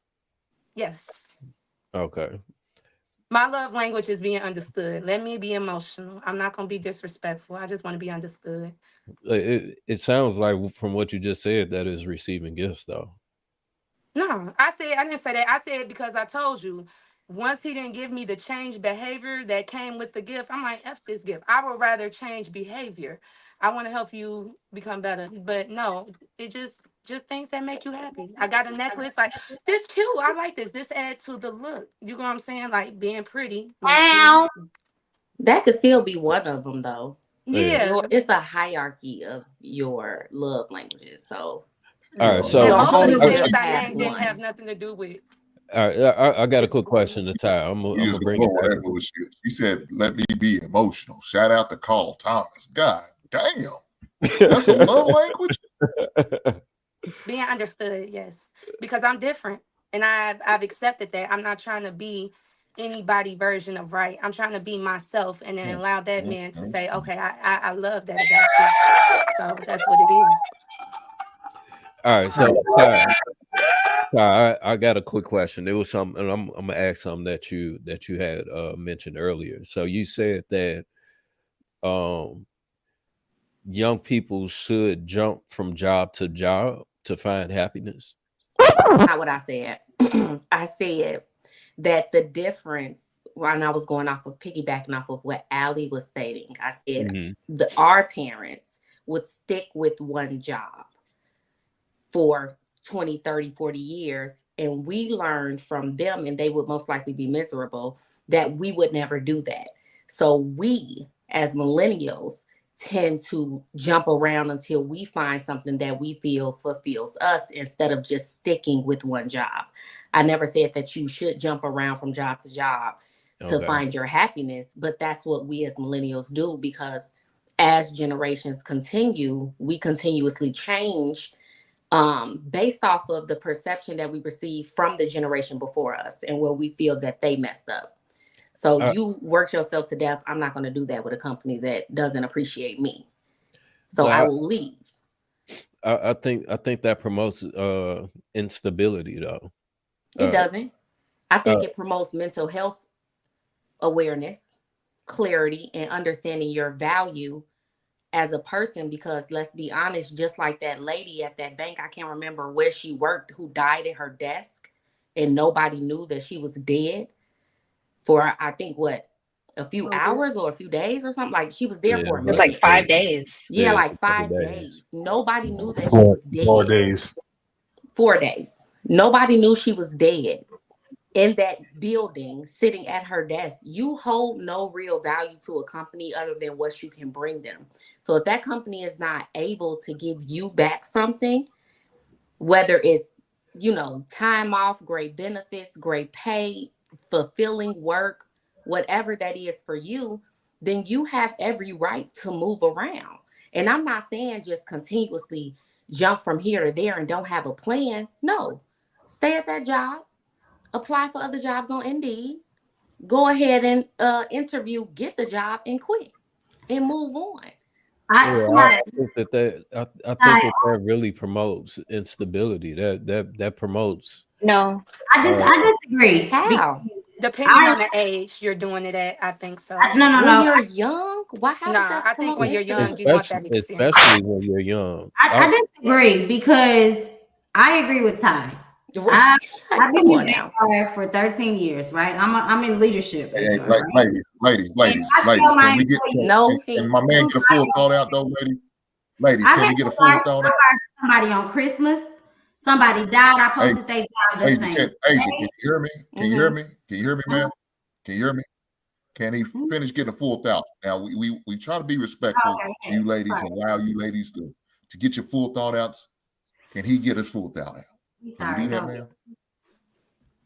Thank you, man. I appreciate that. That's awfully nice. Thank you, brother Hank. You're a solid man for that. Right on. All right, but yeah. Shout out to the Short Kings. He was for you and was shady, all in the same sentence. That's wild. Hey, but yeah, no, I definitely understand what you guys are saying, but I feel like with this generation and what it is that we're seeing that they're doing, especially with the generation to come, the Gen Z or whatever, I think that that's a terrible message to be giving them, because nobody is going to be consistent and stick with one thing. It's constantly jumping to one thing to another. I'm pretty sure that if they do that with their jobs, they're probably going to do that in relationships.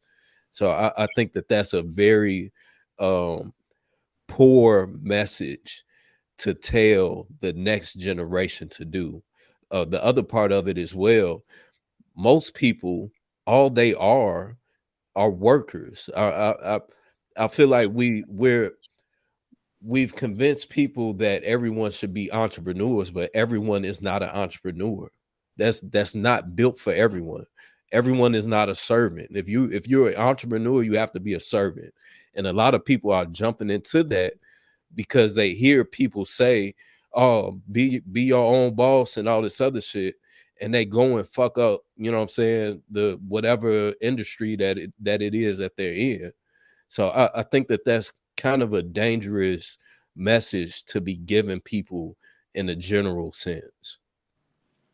I think if you're in the same career field and you're bouncing around, I think it's okay. But I think if you're bouncing around in different career paths or trying different careers, that can be a little unstable.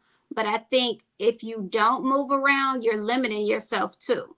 So in this day and age, maybe 20 years ago, staying at the same job was cool, but it's a different day now. So why not just grow in that company? Because that's not what's working for that person. So people have to do what works for them.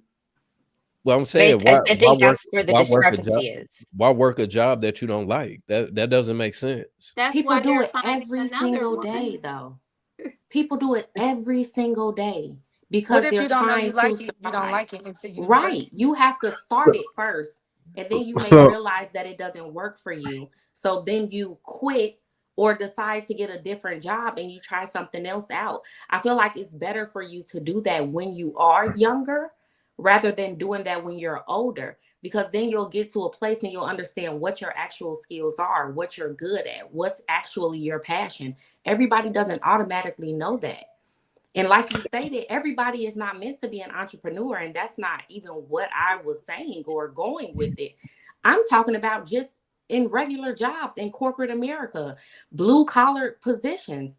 You have to figure out what's going to work for you and what's going to fulfill you the most in order to even stay at a job for years and years and years. If not, it'll be draining you of your life and you will die way before your time. So I don't necessarily disagree with the sentiment that you're sharing, because I reflect on my own. I started in architecture, then I went to mill shop, and then I went to a roofing company, and then I got my way back into architecture and I started back to design. But everything was in the parallel of the same industry, so I learned things that pulled in different directions that aid me in my growth in my particular industry, right? And I think if people are doing that, then that is okay. I think expanding and being in cross-pollinating in terms of different sectors, right? That is very helpful to make you grow, because employers will see that. They're like, oh, wow, like, he brought these skills and these, abilities and these trainings from over here that also aid him in this career in our business. So they see that, and I'm not against that. The thing that I wonder, and the thing that I wonder, and I want to ask is, do you care more about the work that you do, or do you care more about the environment? Because I tend to hear more often than not that people care more about the company and all these other things. And there's people who care about the work. I love the work that I do because I know I am serving young kids. I am serving a community, right? I am problem solving, and I'm bringing tangible solutions. And I'm not going to lie to you, ladies, sometimes it's fucking stressful. But at the end of the day, when you see those young kids go through that school for the first time, that is freaking priceless. You have no clue until you're in that situation. So you're going to work is work, life is life. You're gonna have highs and lows, and you're not gonna agree like working with certain people. I certainly don't at times. We're messy individuals who are sometimes very difficult to work with or get along. But you gotta work through that and find a niche that works best for you, that you actually love the work. You know what I'm saying? The stuff that you produce. Are you? I have a question for the men. So I see a lot of guys that's like 26, 27, 28 going through what Viz was just talking about, because I could see why it would be bad. I feel like when you're young, yes, get that experience. But when you get older, right, say like now you're 28, 29, 30, you still ain't figured out what you like. You know what I'm saying? You still ain't figured out what you want to do. You're going from job to job. For the men, do you think it's important if a man says, okay, I want to take care of this woman, I want to settle down, I'm ready for a family, if he don't necessarily know what he want to do, should he just do whatever comes until he's like, how would they go about that? What age are we talking about? Like What? like 30s, like after that young age, like once you pass 20s and you didn't work, and you work but you still ain't So found nothing. we're talking about a man who's 30 years old or older. Like in their 30s, mid 30s, probably. Mid 30. Okay. If Mm-hmm. you're a man, a lot of men in my generation dealing with this. That's why I'm asking. yeah, I know, man, and it freaking pains me to hear that sometimes, because unfortunately those are the stragglers that we sometimes talk about that I've forgotten. But like, if you're a man who's 30 and plus, understanding the market in the landscape of today's economy, you need to really, really focus. Like, You wasted your youth, right? Partying, chilling, whatever the case may be, right? And unfortunately, a lot of us do that. A lot of people, a lot of men have done that. They wasted years, as opposed to lock in, focus, do what you got to do, and you'll get those years back. I promise you. And unfortunately, they're playing a bit of catch up. You know, their credit might not be where it needs to be. They're So they probably can't not. focus on happy right now. They can't focus on happy. You can't focus on happy. That makes sense, You, though. It makes sense if you want to you can't. provide. Yeah, if you want to provide, you can't focus on happy, because that's a level of responsibility that you have to take on your shoulder that you haven't even prepared yourself, because unfortunately you don't have a consistent track record of winning.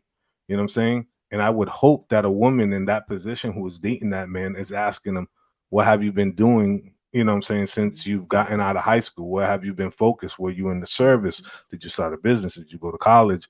What are the things that you're passionate about? What do you focus on? What's the aim? What's the direction of your life? People talk about program, but they don't even have the basic fundamentals to even start, you know, and starting the family, even taking care of a family. I wouldn't even go that far. You know what I'm saying? Especially if you're in that situation. I think find someone who you're well aligned with values, and then also have similar lifestyles, but fully taking care of a woman in that position where you haven't figured out yourself yet, it's a no-go. There's a reason why when you're on the airplane, they tell you to put on your mask first before you help somebody else. You need to help yourself first before you ever take somebody off the market in that capacity. So let me say this. I've been hearing a lot of what y'all saying, and it sounds crazy. So y'all ladies talking about y'all want equality. Y'all don't want that equality. Because all this shit y'all was just talking about and preaching, as a man, you couldn't do that bullshit. Y'all couldn't be focused on your word and independence and don't rush. Nah, wouldn't that be happening as a man? See, y'all can get away with that because y'all are ladies. Y'all are women. Y'all can get away with that. Worry about focus on your career and all that, and do all that. Go from one job to the next, because I'm not having fun. I'm not feeling fulfilled. I don't like it. Today's a bad day. So it's job. As a woman, y'all can do that. But if you was a hard ankle, that shit wouldn't fly. So the men you talk about dying, those are loser dudes. Those are the type of dudes that Ty's talking about. Allow them to do what they want to do, make decisions. No, Ty, you should push your children in the direction that you need them to go.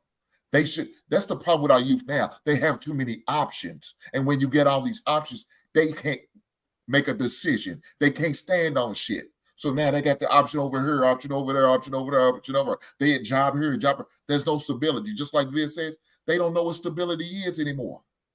And look, shout out to Harrison Buckler. If y'all don't know who Harrison Buckler is, this man talked about his wife at a graduation, and they gave him hell about that shit. He said the greatest thing is being a mother, being a homemaker. It's the greatest job ever. Not a woman out here trying to be a CEO. Not a woman out here trying to be a boss bitch, but a mother, a wife, a caretaker. The greatest job any woman could ever do. But a lot of ladies, they not looking past that. Why? Because y'all so independent to the point y'all don't even want a man. Y'all don't even need a man. What's a man? What we need him for? We got AI, we got robots, and we got roses. We don't need y'all. We get what we need from that. Bullshit. As soon as y'all out here trying to job hop, y'all need somebody to take care of your ass while y'all between jobs.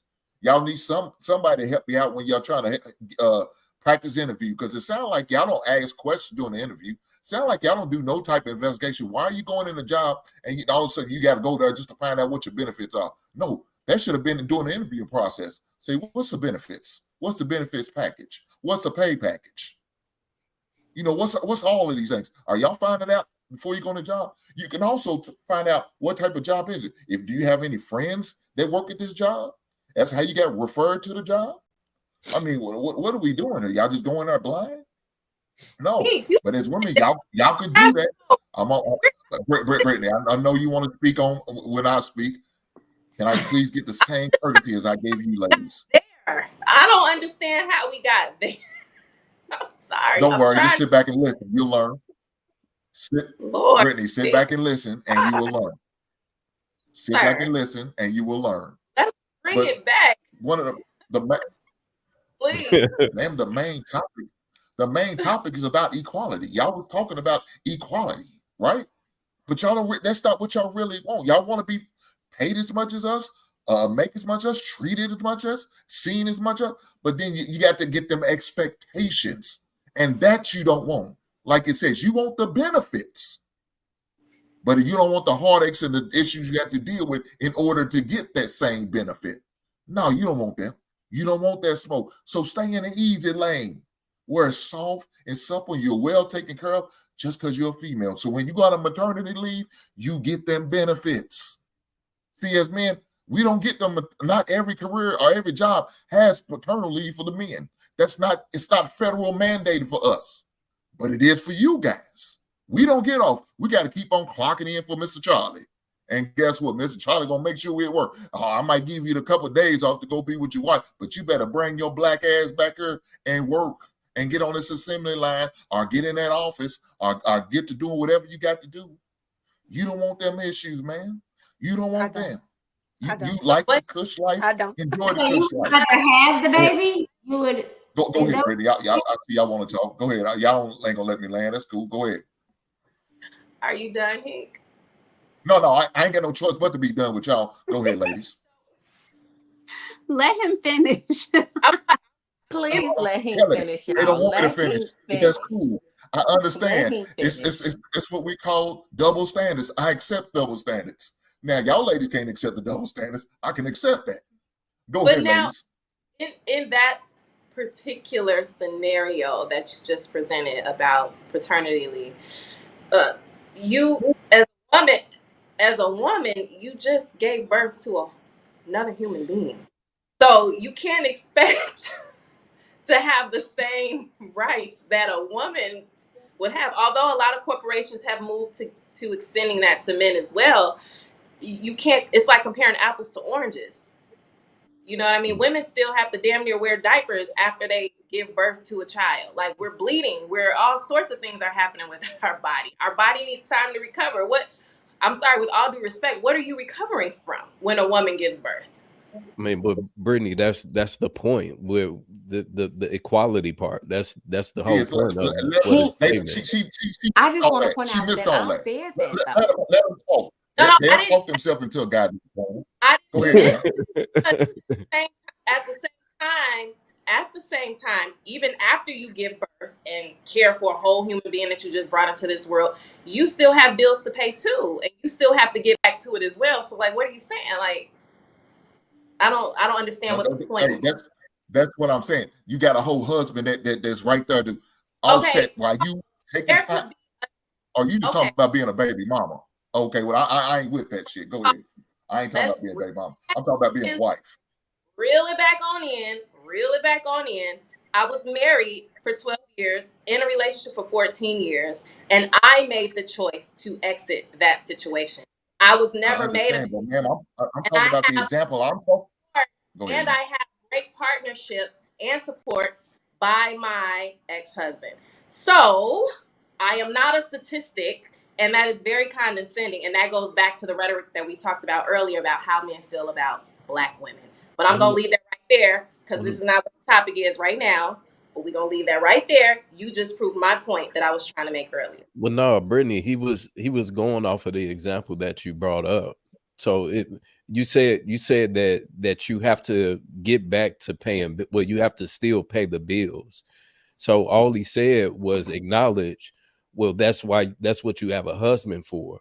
So in that scenario that you mentioned, we're assuming that we're talking about that you're in a committed relationship with a man that's there to help aid and assist in paying those bills. But hopefully when you just had a child, yes, hopefully. I mean, I'm not glorifying getting out there having children without a partner in the home, because yes, you're going to need that support.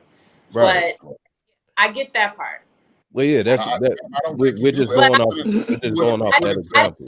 And the quality rabbit hole that we were going down. Well, let's talk about if you understood it, you wouldn't have took it left the way you did. Talking about, I'm not a statistics. Nobody's saying you was, man. I'm just using that as an example. You took it there talking about baby. To play devil's advocate in today's society, you need two people working in the household to actually be able to maintain all of the bills and to live a comfortable life. So even with that argument, yes, you may have that husband, but maybe your husband's job and his income cannot sustain your household. Maybe you are the breadwinner. Maybe you make more than your husband makes. That doesn't make him less of a man or less of a hard worker, but we cannot live just off of your income. So even though you have a husband in the household, the woman still has to get back to it. I also want to point out, Hank, that I specifically said that when it comes to the conversation about equality in pay, the reason why men get paid more is because they work more. We have way more time where we're actually off because we have children, because we decide to step away for families. I literally stated that. I never said that I feel that we should be equal across the board. It's impossible to do so because we are the ones that give birth to children. And when we do that, we usually want to spend our time with our kids. We usually have to pick between giving our energy to our career or giving our energy to our children. I just wanted to throw that out there because you came with the hostility on the equality thing, and all the women did not have that sentiment. Yeah, I said you got to choose. So I wanna add a different perspective, or maybe perhaps I want to interject a cultural perspective. I understand that when a couple gets together or a couple gets married and they're embarking on a new journey of having a newborn, bringing a child into this world. Obviously, there's a lot of family planning, time off requested, right there. All these conversations about how much time you're gonna take off and just saving it all. I think sometimes what we tend to kind of not highlight is, where does your parents come into the picture, right? Your parents helping you out during that transition time when you've already given birth. Excuse me, when you've already given birth to your first child, right? You having that extra set of hands around to help and aid you, right? That sense of community of people, while you're at home, because I understand it's not a perfect situation. I don't think that even if he does get time off, he'll probably get 3 weeks off, sometimes 4. Like this is not like Europe, unfortunately. Like we don't get a whole lot of time off. And the way that the United States of America Corporation views family overall is not the most beneficial lens that most people share. I think that women need a whole year off. You know what I'm saying? Not like 4 weeks and then you're back in the office. I think that's just terrible. But unfortunately, there's a lot of things that you have to do behind the scenes to kind of plan and kind of overlap and build in time and equity in certain vehicles to kind of pick up from where you have time off. But I also want to bring back the family component about, where's the auntie or the grandma or the mother who's much more senior, but she's around, right, to be there to help and aid you. Having the extra hand of another woman who also is in your loving community or extension. I think that's just as important. I think what happens is that people have their family, that's fine, and then they're just isolated. It's just you and the husband, and that can grow a lot of tension, especially with women who are suffering from Pardon. Thank you. I'm a little bit agitated, had a little bit too much. Postpartum, and that's something that is missed at times too. And I think that family planning component to kind of ensure that the relationship doesn't hit those very, rough, very tumultuous moments, that needs to also come into play. And I think that people need to bring that up more and have these kind of conversations with loved ones to ensure that they have the kind of support that they need while they're going through that time period. How you? Well, unfortunately, so one of the issues is that we have in our Black community is that we don't plan properly. That's one of our issues. So you now, Ty, you sit there and say, well, what if she's the breadwinner? okay, we need to plan properly. If she's the breadwinner, then maybe it's not our time to have a kid right now. Maybe I need to get some more training, more certification, so I can either get a better job, or maybe I need to go out there and get a part-time job to offset any monies that's going to be short because the wife, who is the breadwinner, is working. Maybe we need to do that.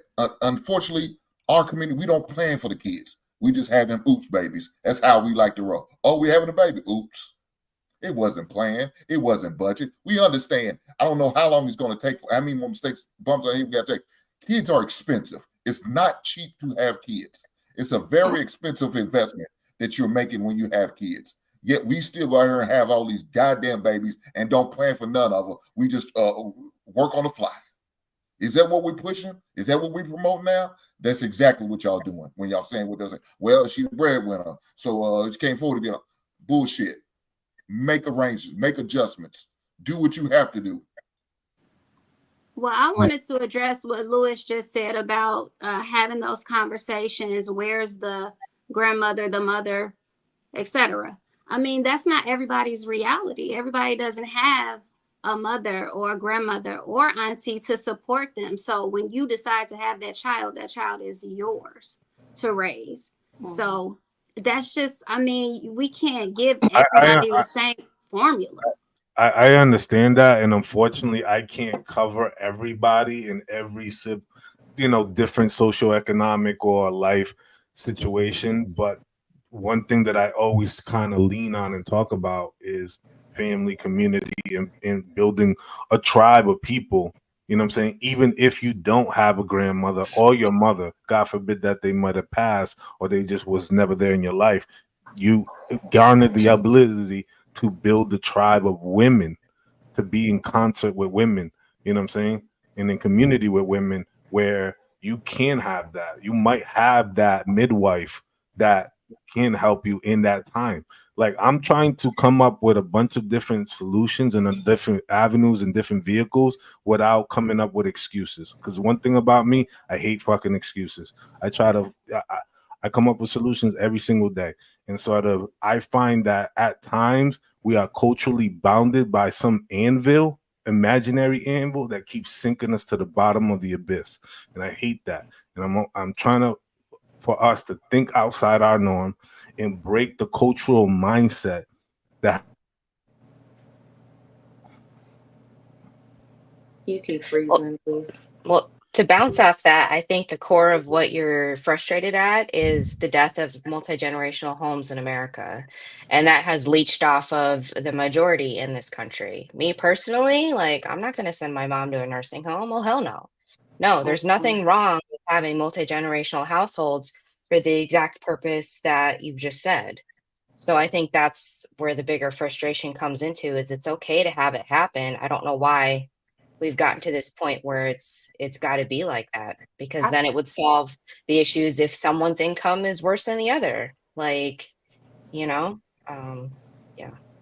I agree. I feel like it should be like that. I think the frustration comes from, I think Black families know that we need to be like that. They talk about that. Why do you kick your kids out instantly at 18? And some people do it at 16. You know what I'm saying? It happened to my brother at 14. You know what I'm saying? So imagine when you older and you're having a kid, they already, most of them is expecting you to take care of yourself at 14 to 18 already. So, and what's crazy is it did used to be a community thing. When you go back in the day, it used to be community. You could be, I know as far as me and at my age on my block, they could whoop me. The next door neighbor could whoop me. If my mama and them had to work, or if my dad had to work, it was a community thing. And I do feel like that's the reason why we don't have a lot of marriages and love and empathy in our community anymore. Because it got to the point where you better not say nothing to my kid. You better not, you better not look at her. I'll be darned if you tell her what to do what's right. She only gonna listen to me. Yeah, she only gonna listen to me. So it does get frustrating, because it's like you want to make that a solution, but you can't make other people help you. You can't make other people help you. You can't make them love you. You can go out and look for the support, like you said, but then again, you taking away time from making money and doing what you have to do for the kids, and it's just it's a frustrating topic. That goes back to what y'all was talking about earlier, though. When I see it both ways, because when I got pregnant, my mom like moved in with me, like when my babies were born. So like down south, it's to me, it's a little bit different. Like I still own my home in Texas. My mom lives in my home. You know, I wasn't gonna like sell it or whatever. Like it's in the family. My mom has a home. It's the homestead. My son is 19 and he literally told my mama, like, I don't have to go anywhere. This is my mom's house. He's like kicking his feet up. But I always feel like as long as I have a house, my kids do too, and my family do too. And it does take a village. And I think that we have gotten away from that as a community. I've heard someone say, well, I had a friend that was like, well, he's taking care of his dad. His dad lived with him. I can't talk to him. Why not? This is a free babysitter. Like, what are we doing? You know, so I think that people look down on it for some reason, like when you're sharing your spaces or when your family's here. But I think that just me traveling and being in the military, like being overseas, they don't leave the house until they're married and have kids. Like they're not pushing their kids out the house at 18. Like they're not ready and prepared. You're setting your kids up for failure. You know, you can keep all that money in the house. All that money can stay in the family. And then you get to help each other. And it just creates, you know, a better community. We grew up where everybody went to grandma's house. Like we were all with all of our cousins. And I look at that now and I'm like, my daughter knows all her cousins. Like seriously, she got home a lot. But it gets to a point where people don't even know their cousins. No, it's no more grandma's house. And that takes away from the community of our environments. And I think that that's very, very, very, very important. I agree, because I don't even want to leave the crib until I'm not gonna lie, I don't want to leave. I don't want to be out there alone feeling unsafe. And my family, we're actually looking for a big house in Atlanta until we can, you know, branch off comfortably, but it's not a lot of people doing it, and it's kind of sad. But that goes back to what y'all was saying earlier about judgment. You know, is don't worry about what other people think of you and their opinion and all this other shit.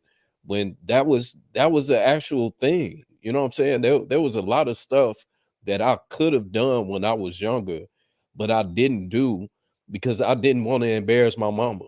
I didn't want my uncle to put hands on me. You know what I'm saying? So, but now nobody gives a fuck. You just do whatever the fuck you want to. Your mama ain't gonna say nothing. Your uncle can't say nothing because your mama gonna snap on him. Miss Gentry down the street, she can't say nothing because the mama gonna cuss her out. You know what I'm saying? So or these boys might spaz and smack her. You know what I'm saying? There's no values and there's no respect. So y'all just talked about not caring what people say, and then we get to this. So we can't have both. We have to pick one and stick with it, because both of them come at a cost. So if we're telling people that you shouldn't care about other people's opinions and it doesn't matter what they feel or say and all this other shit, then that is going to be a problem, because the more generations that come after that, they're going to continue to stretch it further and further. And now we're seeing exactly what we're seeing now. Yeah, I think it's be careful where you apply it to. Don't be careful what people, you know, think. You always want to teach your kids to build your brand. You have to be careful of what people think always. That's why I was gonna say you want to tell.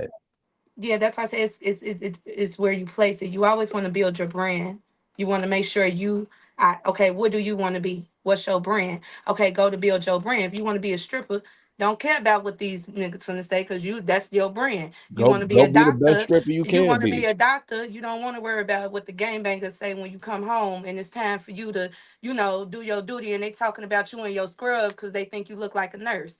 So that, I think when they was talking about don't care what people think, they was talking about like in finding a career. If I don't like this, then okay, yeah, go to this. But that can be applied to different areas of life. Like you don't want to just say this or that. No, it can be applied to different areas of life. You just want to be careful how you say it, and you want to make sure you give context when you say it.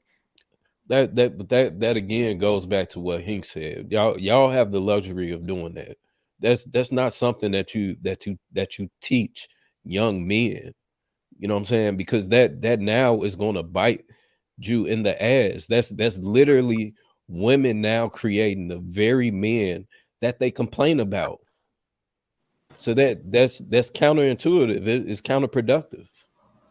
I have to agree with Viz because, like I said, I have a 19-year-old son, and yeah, they feel like he tells me that he's like, when it comes to men, he was like, I can do AI and pass college. He's like, I don't have to do that, right? But I'm in the mindset, you got to go to college, you got to graduate, you need to have a plan, you need to have, and he's just like, I don't know what your generation did, but we don't have to do any of that, you know? And it's like, so I already know he's going to get on a job, not like it, next job, not like it. I didn't do that, you know what I'm saying? But I just feel like this generation is thinking something different because of the things that they hear, and everything is so easily accessible. I had no idea because I had books in college. So he's like, oh no, Mom, we can just AI that. You know, so and that's the problem. See, the thing is with college, and I agree that college is arguably it's a scam, right? We all can agree that you're essentially going there for the experience. But what it is that they're teaching you as well is structure, is discipline. These are the most important and vital things that you have to have in life, especially as a man. So if you remove that, then that is now causing and creating anarchy. That is causing chaos. That is now the author of confusion, and which is the opposite of good and God.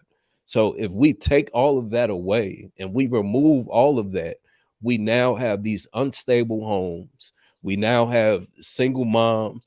We now have young fathers, dads, men that's not taking care of their children, and it's just complete chaos. Viz, So I noticed. I'm sorry. I was Go ahead. I was gonna say this. You know, I understand what your son's mindset is like, but you know, I'm gonna say what me and Shane always used to say. You know, hard times create strong men create good times create weak men create hard times. And you can see today that we have a lot of weak men today creating hard times for a lot of people. You know what I'm saying? That not only at the upper level, but also at the community level, at the relationship, families, etc. And unfortunately, I'm just gonna be very blunt. A lot of young people need to go through the ringer. They need mud. They need to have mud on their boots. They need to know what it is to go through some pain. They need to know what it is to suffer. They need to know what it is to go through something. You know, like this cushy, because because what happens is when you don't treat them like that, and everything's so soft, this soft life type of stuff, what you gonna do once you get a little bit older and you get hit with some real shit? You're not prepared. You've never been prepared for that. Now you're here and now you can't handle it. You know what I'm saying? So how does that prepare you? Even at the work or corporate level, right? You gotta go through that. Like, because you know you work so hard for your kids. I think that's what our generation did. We're like, we're gonna give them. They're not gonna have to do. I'm gonna do it everything. We're gonna spoil the fuck out of them and create the exact people that we complain about and we talk about and point the finger at and say that they fucking up the community and all this other shit. That's exactly what's gonna happen. I agree with y'all. I think when it comes down to the men and the boys, not to pry too much into your business. When your son says these things, what does his father say when he hears his rhetoric when it comes out of his mouth? Like, this is not your house. Like, you don't own this house. It's not your house. This is your mom's house. You gotta get out and get a job. Like, you gotta make your own way. Life don't work like that. I mean, what would any father say, right? You know what I'm saying? Like, you gotta figure it out. But my son is figuring it out because he got in a really, really bad car accident a couple of weeks ago. He shattered his hip, like all of this, right? Have like 3 different, and it's been rough. And so he is a very spoiled individual. But now he's saying things to me like, you know, I shouldn't have gotten in the car with him. You know, these guys aren't my friends, because to teenagers, your friends are your life, right? I could never tell him anything about these friends. Like, y'all, you know what I mean? So now he looking at it like, well, dang, I was in the hospital. Ain't nobody come visit me. You know what I mean? My mom is the only one that's showing up and showing out. And so he's starting to have an understanding, and he's starting to realize, like, dang, I'm a man, I'm 19. People ain't finna just wait on me hand and foot, because that was his expectation. Like, oh, everybody gonna wait on me hand and foot. I got and we like, boy, if you don't get up, do everything you need to do for yourself, take care of yourself. And it's been like frustrating to him, but I'm like, you have to take care of yourself. That's what I told him today. Like, nobody's doing this for you. You are a grown-up. Yes, you got in a car wreck. We are very sympathetic, but you have to get up and get it on your own. So I feel like at this point, he's kind of already getting the lesson early. It was a bad way, but I feel like he's trying to understand, like, I gotta figure this out. I would definitely recommend you as a mother to pull back a little bit. I would definitely recommend that you pull back a little bit. I am definitely a mama. I am like a mama bear, because I just told him today, like, I wish you had a girlfriend. but even a girlfriend's not gonna help him, because he ain't gonna do but go from you to her, and that's it. And he's still not learning. So I would definitely recommend you to pull back, allow him to go through the like you said, like Luke said, get his feet dirty, get his hands dirty, and do what he got to do, and suffer a little bit, and take some bumps and some bruises. As long as it doesn't cost him his life or his freedom, he'll be fine. There's nothing wrong with taking those L's. I don't call them losses. I call them life lessons. Let him take some of them L's. As a man, that's what he needs, because that's how he's going to learn from his mistakes. Him falling down and getting back up, saying, hey, maybe I need to do a little bit differently than I did before, because this way it cost me a month or two. Now, if I do it that way, I'll be ahead of about 2 months. Yeah, you need to pull back on him a little bit, because if not, it's gonna be forever a burden, and and he'll never grow up. Yeah, that's what I keep saying with the kids, because I'm like, dang, when I was 19, I was a grown up, like grown up. He couldn't even make his own doctor's appointment. I'm like, wait, what? Like, how do you get into college? But you take people to make a doctor's appointment. So I was like, what is going on? But they have no social skills. It's really crazy. Like, he graduated, like all of that stuff was during the pandemic. He missed out on years of school. Like, that really affected them, because I'm like, this man has no social skills.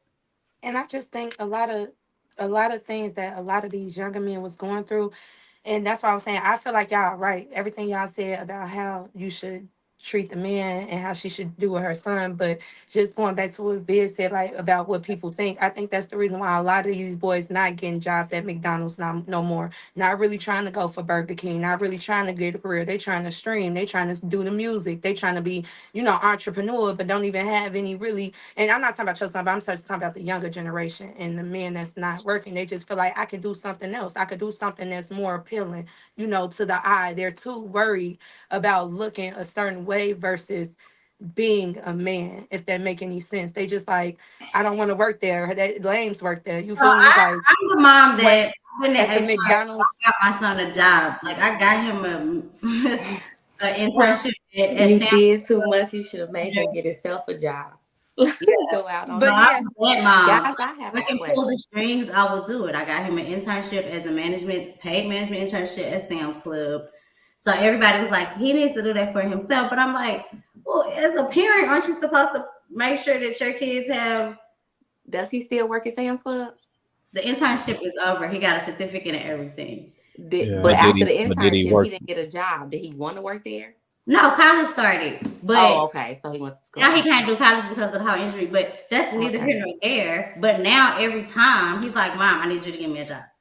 But when y'all think about it, how many high school kids do y'all? I don't know about in y'all area, but in my area, I don't even see kids working at McDonald's no more. It be adults or minorities working in McDonald's. I see young women working. Get a better job. I'm just saying, just starting at a young age, just working somewhere, getting money, building that discipline. You know what I'm saying? Like, going back to what Ty said, when people switch jobs and stuff, kids are not even really going for like the regular job. They want to instantly be like, oh, I'm grown, we popping internet. They No, they not me? even. It's not the same. They not even doing that. In Chicago, I've went into multiple stores, gas stations, and it'll be kids 16, 18, 20, and man, big bro, you got $1? Hell no, nigga, walk your ass up in here and get a fucking job, bro. That's what I'm saying. They too busy. They either doing that or they scamming in Chicago. So, guys, I have a real quick question. When we talk about the family dynamic, right, and we spoke about how we should invest more in like having all members of our family stay together until they become accomplished and are able to get out on their own and go after their careers. Do you feel that that only applies to women? Like in most cultures, they'll keep the women until they're married and a man takes them, but then the men have to like go and establish their lives. Do you feel that that only applies to women and our boys should have to leave the house and figure things out when they're 18 so that they can figure out the world? Well, I don't know about just figuring it out, just kicking them out. I think you have to give them the right, you got to give them the right set of tools to help guide them in terms of building up their confidence, right? Them being curious about their surrounding and being curious about the world, them instilling the confidence that they need, also the social skills, being able to talk to people, being able to build relationships with people. You know what I'm saying? Being able to have a conversation. I make this joke sometimes. I was like, if you drop me anywhere in like South America, I could get all the way to the US. You know what I'm saying? Just because of how I am and how I'm built, right? And my ability to just communicate and talk to people, etc. Unfortunately, a lot of people can't do that, even if you drop them somewhere, in New York. They can't even get to Jersey. And there are life skills that our young people need that'll challenge. And as long as they have those, I think you can put them in a situation where you give them a little bit of room of freedom to roam and do what they got to do and allow them to grow. You know what I'm saying? Take the training wheels off. But unfortunately, if you don't instill those discipline skills, what hard work looks like, consistency, they're just going to crash out, unfortunately. Yeah, and then something else to keep in mind too is the earlier you start, the better that they will be off. I was just going to say that, Lapeef. Like my children now, they all have chores. They have responsibilities around the house. I have a soon-to-be 8-year-old, 9-year-old, and 10-year-old. They're all 1 year apart, and they all have responsibilities. Somebody's clearing the dishwasher and putting the dishes away. Somebody's loading the dishwasher. My oldest son is taking out the trash. And then they're getting rewarded for it as well. So they understand that work yields, reward. So they're learning about money management. They're doing all of that now. They're like, did we get paid today? You know what I'm saying? And they're learning about how to take some of that money and put it into a savings pot and an investment pot and a giving pot. And I think that regardless of like the what we're doing with them when they turn 18, yeah, you can continue to live here, save your money, all of that. If we're not instilling good work ethic at a young age, I think it will definitely backfire. I would answer. He was trying to answer. Look, and Brittany said, "The hell with you, Lapeef. My answer's better." No. I wasn't. I was piggybacking off of what he was saying. I'm sorry. Go ahead. But Brittany, I commend you on doing that. But I would say, especially if they're young boys, I would say, don't give them no money for that. This is what you have to do as a young man. This is, you have to clean up the house. You have to clean up after yourself. There's no reward over that. The only reward that you get is having a clean house. That's just what it is. Point blank period. I would also say to all the women on the panel, in the chat, get your young boys into wrestling. Sports is going to teach your children, your young men, how to be confident. I believe that wrestling is probably one of the most intentional and beneficial sports for a young man to be in, for them to be able to apply that later on in life, all throughout life, how to deal with situations, how to become the better version of themselves. But going back to Brittany, stop giving them kids money for cleaning up. That's what they're supposed to do. I get that. I understand they could get special jobs. My point of doing that was to really teach them about money management. But I hear you. You can do that without compensating them for cleaning up. For sure. I get that. I'm gonna let JR go ahead first so he can finish. Then I'll go after you, Jay. And I kind of forgot my thought. Something else I want to add to what I was saying too, as well, is that you have to be an example too. It's kind of hard to try to tell your kids to do something that you're not actively doing within the household and just in your general life. You know, they're going to see you doing it. It's almost like biting your nails. They're sitting in the back seat watching you do everything. You're sitting out there, you're biting your nails, and then you tell them don't bite their nails, but they're getting it from you. They're watching every single move. So you have to be a positive example for them and at least try to get your life somewhere back on track. Or if it's not that way, then you should be having conversations even at an early age as to why it's not that way. You know, mommy made a mistake. Daddy made a mistake. This is what's supposed to happen. I know this is what you see. This is not the way that it should be. And you just got to kind of start teaching them lessons at an early age. You'd be surprised how smart kids are because they do mimic us. Like it's amazing to hear them say words that you didn't even know that they even knew. And they apply those words in the correct way. I'm like, damn, how did you figure that out? So just imagine if you was having actual conversations with them and stop feeding them that BS talk. Like talk to them like they're real people. You know, talk to them like they got some damn sense. So that they could, the earlier they understand this, like they're better off. And then we'd be wondering why other countries, they be doing a lot of things at an early age is because their parents has been conditioning them much earlier than what we're doing. Like y'all saw that interview? Like they are preparing their kids, but we're too busy trying to shelter our kids. Well, y'all seen them North Korean kids? Whatever. They be cooking full meals and stuff. Man, full meals and whooping ass. So to answer, I think Ty was your question. Like we said, I would. There's no way. I didn't give my son no allowance. I told him same thing my dad told me. You get your allowance when you come to that kitchen table.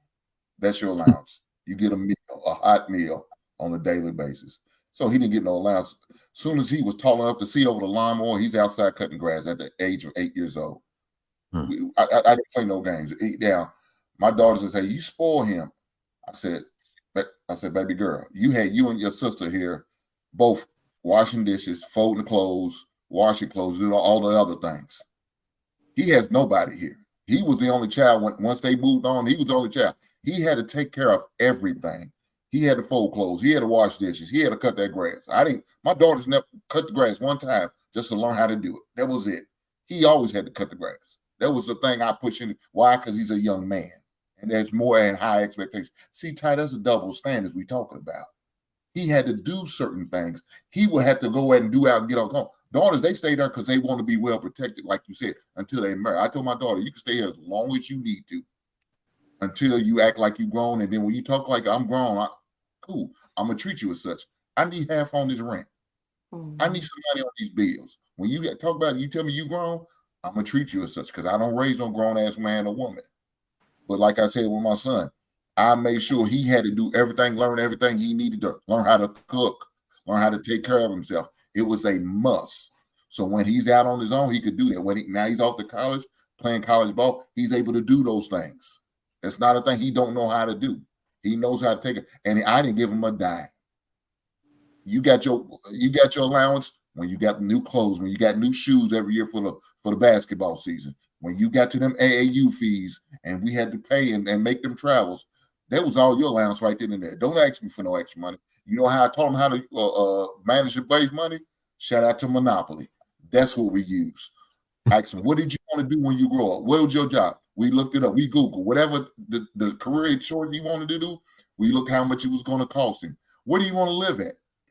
We found out how much apartments was costing out there. What kind of car you want to drive? Cool. And I used that monopoly money and I took it from him. Hey, bud, you got to pay taxes. What's taxes out there in the state you want to live in? You got to pay those. And that's how you learn how to money. I also forced him to take financial literacy classes in high school. That was a must. He did it for 2 years. Matter of fact, I said, dude, as a freshman, why don't you take it? That's an easy A for you. You already know this shit. Take that class once you get to college. That's an easy A. So that's what I did with him. Force him. He didn't have a choice. You going to go the way I want you to. Yes, you're going to college. If you go, as long as you're going to get a scholarship, you're going to college. Now, if you wasn't on scholarship, I wouldn't recommend you go to college. I recommend you get a trade. That's what I would do. Thank you, guys. Hey, everything that Hink just said, I think that goes back to what Di had brought up earlier when dealing with a young man that's in his 30s and he doesn't know what the fuck he want to do. He clearly, that is a part of him not experiencing that or no one holding him accountable when he was at that age. Because during that time period, when you're younger, those are the times that you're able to dream, right? You can come up with this outlandish thing. I want to be an architect. I want to be an astronaut, a firefighter, whatever, right? And eventually that evolves. That continues to evolve over the time period. Now, once you turn 18 or 17, okay, this makes more sense. I like this field more. And now you get to looking into it. And just like Luis said, you now continue to evolve down the path. That was a part of my journey. I started off, I've always wanted to be an artist. I started off painting shirts, painting walls, working at the mall. That evolved to tattooing. That then evolved to me getting into the film industry. So it's a part of a man's journey that starts at a very early age, that you have to be able to dream. And if no one is not only allowing for you to do that, but also putting you in a position to where you're exposed and you're able to think for yourself and for your own, and nobody is holding your hand the entire time, then that's how it happens. But if somebody is holding your hand the entire time, what the fuck you got to think for? My mama gonna do it. You know what I'm saying? My daddy gonna do it. My grandma gonna do it. Somebody else is gonna do it much rather than that person, you as a man, young man, doing it for yourself. Yeah, and we had a conversation, one time on King Talk where we talked about, when dads, like when you're gonna go and work on the car, you're gonna change that oil. Don't go change the oil by yourself. Bring your son with you. You know what I'm saying? Show him how to change the oil. Where you remove the bolt, where you put the oil pan, all that stuff. When you have to renovate the house or you have to go paint, we are painting. You know what I'm saying? You bring your son with you to the Home Depot. Show them where everything is at, where all the tools, and go through that whole experience with them as if they're part of the team and they're also doing this as well. I went with my dad everywhere. Didn't matter. Buy a car, sell a car, get parts, paint, change the oil, change the tire. Didn't matter. I did everything. You know what I'm saying? In that, I learned all those. You'd be surprised how many men today at 25 don't even know how to change a tire, don't know how to change an oil to a car. And don't even know how to do these things. Don't even know how to cook. And the list just keeps on going. And unfortunately, we are creating the most weakest, generation of young men. And sort of like when I hear these things at times, and I hear it from women, they're like, oh, he's just so disorganized. He doesn't know how to do this, doesn't know how to do that. Again, I go back to wanting to see our young boys being confident, competent, and well-to-do, well-educated, and well-rounded, so they can find and align with women of their cloth that they can build a life with. right? But unfortunately, that they're just growing apart. Then, I'm sorry, go ahead. Well, one of the biggest problems that we see, and I know a lot of young men in our communities don't have both parents. So in that situation, me personally, I grew up in a single parent home. Now, what my mother did was put me around men in church that was solid as fuck. She put me in sports where I was around coaches or around men that was solid as fuck. Uh, in school, outside of school, in the streets. So with me being exposed to solid, good men, that that that gave me the natural instinct to be drawn to them. And she also allowed for those men to chastise me, and she didn't get involved. So if you do have one of those type of men in your life that's willing to be a male role model in that young man's life, allow for him to toughen him up. If he got to hit him in his chest or whatever, don't baby him afterwards. Let him deal with that. But again, we got to step away from trying to coddle the children, the young boys, because that's your baby.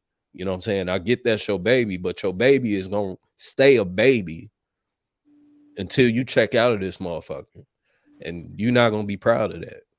I think that's the importance of the male and feminine energy, or the masculine and feminine energy, right? Like, it's natural and innate in us to nurture our children.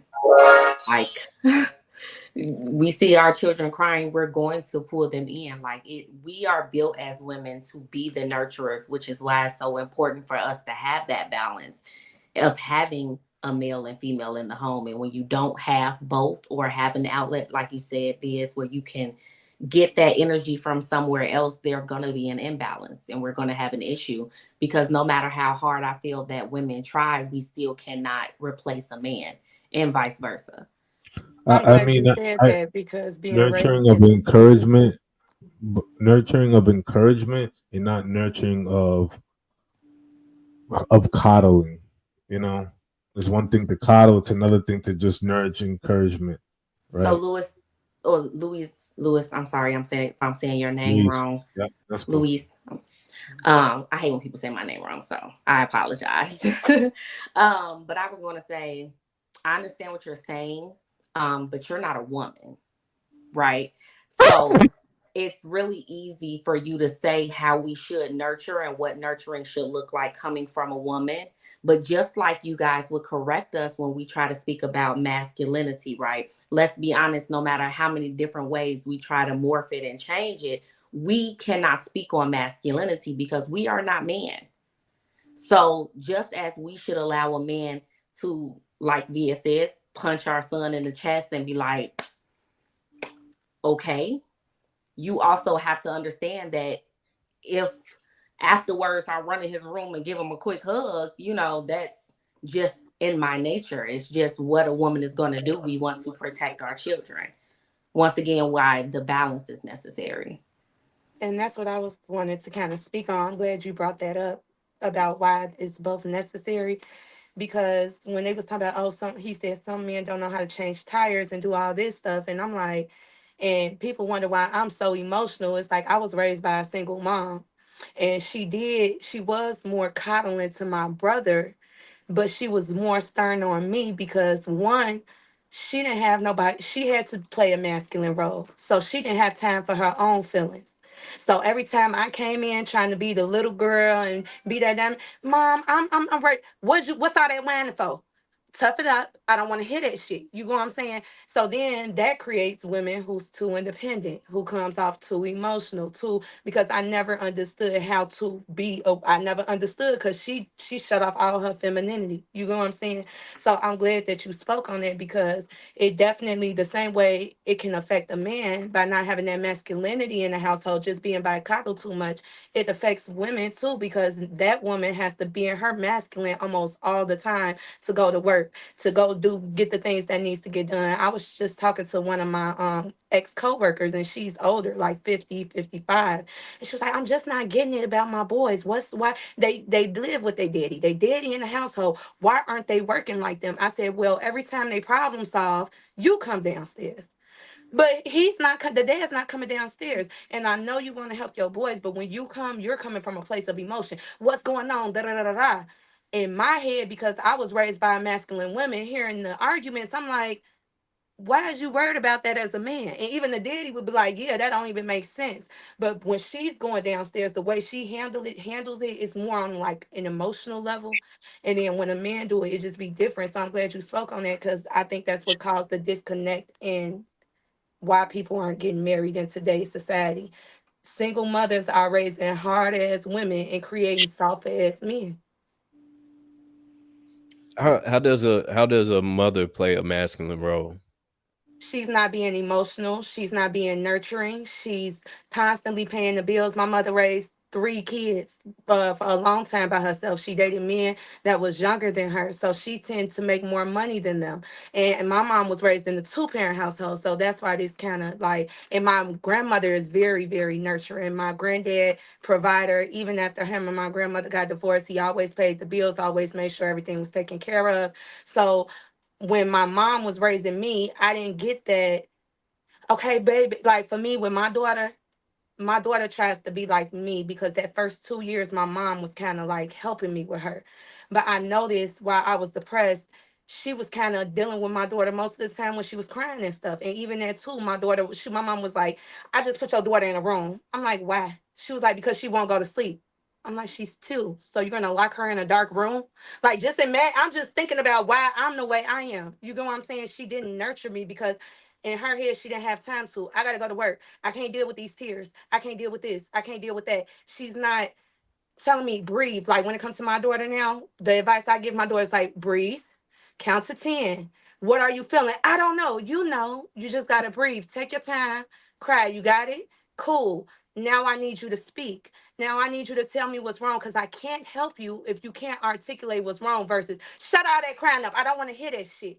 It's That two different. that's not masculine though.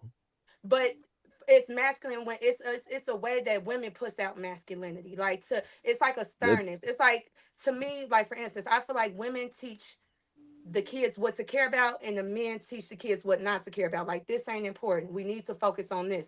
And when men do it, they don't do it like women do it. They're more logical. Like when my daddy do it, he not like, what's all that crying for? You need to cut that shit out. My daddy, because he's a masculine man performing masculinity, he's like, so let's talk this out. What's going on in your head? When I did used to talk to him when he was sober, because I've had a few conversations with him when he's sober. And when he's sober, he's the, like, I see what a man's supposed to be. And I wish I had that, because my mom, I don't know if that's how she felt when her dad used to discipline her. I don't know if that's how she viewed masculinity, but the energy that was coming from her was masculine. And I didn't say it was a positive masculinity, but it wasn't nurturing. I know that for sure. I know that she always wanted me to not cry. And it's like she almost built me like how some men say, my mom didn't let me cry. She didn't let me do this.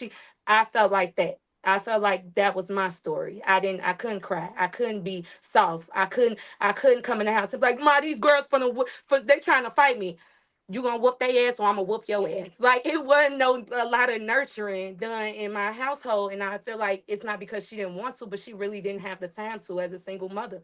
She had other shit to worry about. What I was crying about, them emotions, she couldn't worry about that because she had to pay the bills. She couldn't focus on it. I don't got time for that shit. You the oldest too. I was the oldest too, so I'm the help. I'm doing the stuff that my daddy and them supposed to be doing. You know what I'm saying? Or I'm doing the shit she's supposed to be doing. My well, sister, my little sister used to tell me, damn it, I came to you because you the one I knew I could go to. I knew you could listen. She still comes to me to this day because she feel like my mom is not. Mm-hmm. You feel me? Like, she like, nah, mommy gonna tweak. I need something. I need to learn how to deal with this because I know I'm finna tweak. You know I'm a spaz, but I know you gonna say it in a way that's, yeah. Go ahead. Let's just point out real quick though that everything that you described that your mother was doing, that's not masculine.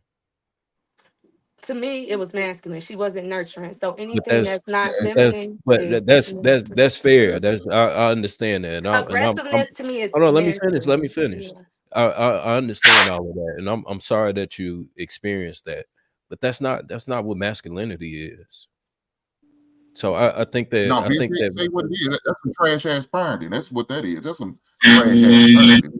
yeah, Well, she did Teach have your me at goddamn 17, self. so you know, at 17 years I old, you're understand, bound to make a but lot of mistakes. But yeah, but that's still I'm some glad she trash took ass parenting, bro. accountability for it. yeah. So I think that we have to get out of the habit of labeling stuff like that as masculinity, because that's not being masculine. That's what we call toxic. That's simply just being toxic. So you want to know why I said masculine too? When men do things, they cannot operate off emotion. My mama had to take all emotion out in order to parent us. That's what I'm saying. She wasn't as That's still two different things. okay. Well, regardless of what it Handling is, that was the effect of having a single mother. that's fair. All I'm saying is let's stop putting that label that locking a 2-year-old in a room is masculine. That's not what it is at all. She thought it That's was all I'm discipline. saying. She thinking like, okay, well, I understand what you're saying. I'm not talking about that part. I was talking about more so the aggressiveness and lack of not lack of empathy, but her not being able to pay into my emotions. When I hear y'all talk about when men have to get things done, like, and I hear Hink say like, we can't be emotional. We can't worry about that. We have to think about what this is. We can't worry. We got to worry about what's gonna keep the roof over the head, what's going to keep you survive, what's going to keep me providing for you. That's what I meant. Now, But that I caused only say that because you pointed out how your father talked to you when he was sober. Yes. So that's a masculine approach to it. Yes, but he took emotion out. So it's two different ways of taking emotion out. When she took emotion out, it was complete lack of empathy. Whereas he did it in a positive way, because I don't think women should be trying to display masculine traits. So when she shows it, it's gonna be not a good form. It's gonna look toxic. Like men typically be the ones to not care about emotions. Be straight on logic, make sure you focus, make sure you're getting things done. So I apologize if my examples made you feel like that those are examples, because I don't think I've ever seen a man really do that to a baby. But when women tend to lose their empathy and that femininity, they get real cold. It get real cold. So yeah, maybe it's not masculinity, it was her lack of femininity. Let me correct myself. Amen.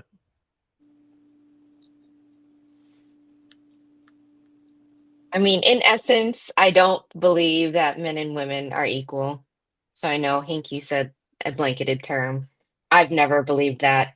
I don't want to run the show. I don't want to drive mentally, physically. Like, no, I'm good on it. No, the topic of do women really want equality or just selective benefits? I don't want full equality. The draft has never been mandated for women. We can keep it that way, keep it where it's at. Like, no. I just play my role and I play it well in what I do, and that's what I worry about. We're not equal. Yeah. Welcome to the dark side, Ali. I mean, there's layers to all of this. Yeah. Hey, Viz, they love the dark side, whether they want to admit it or not.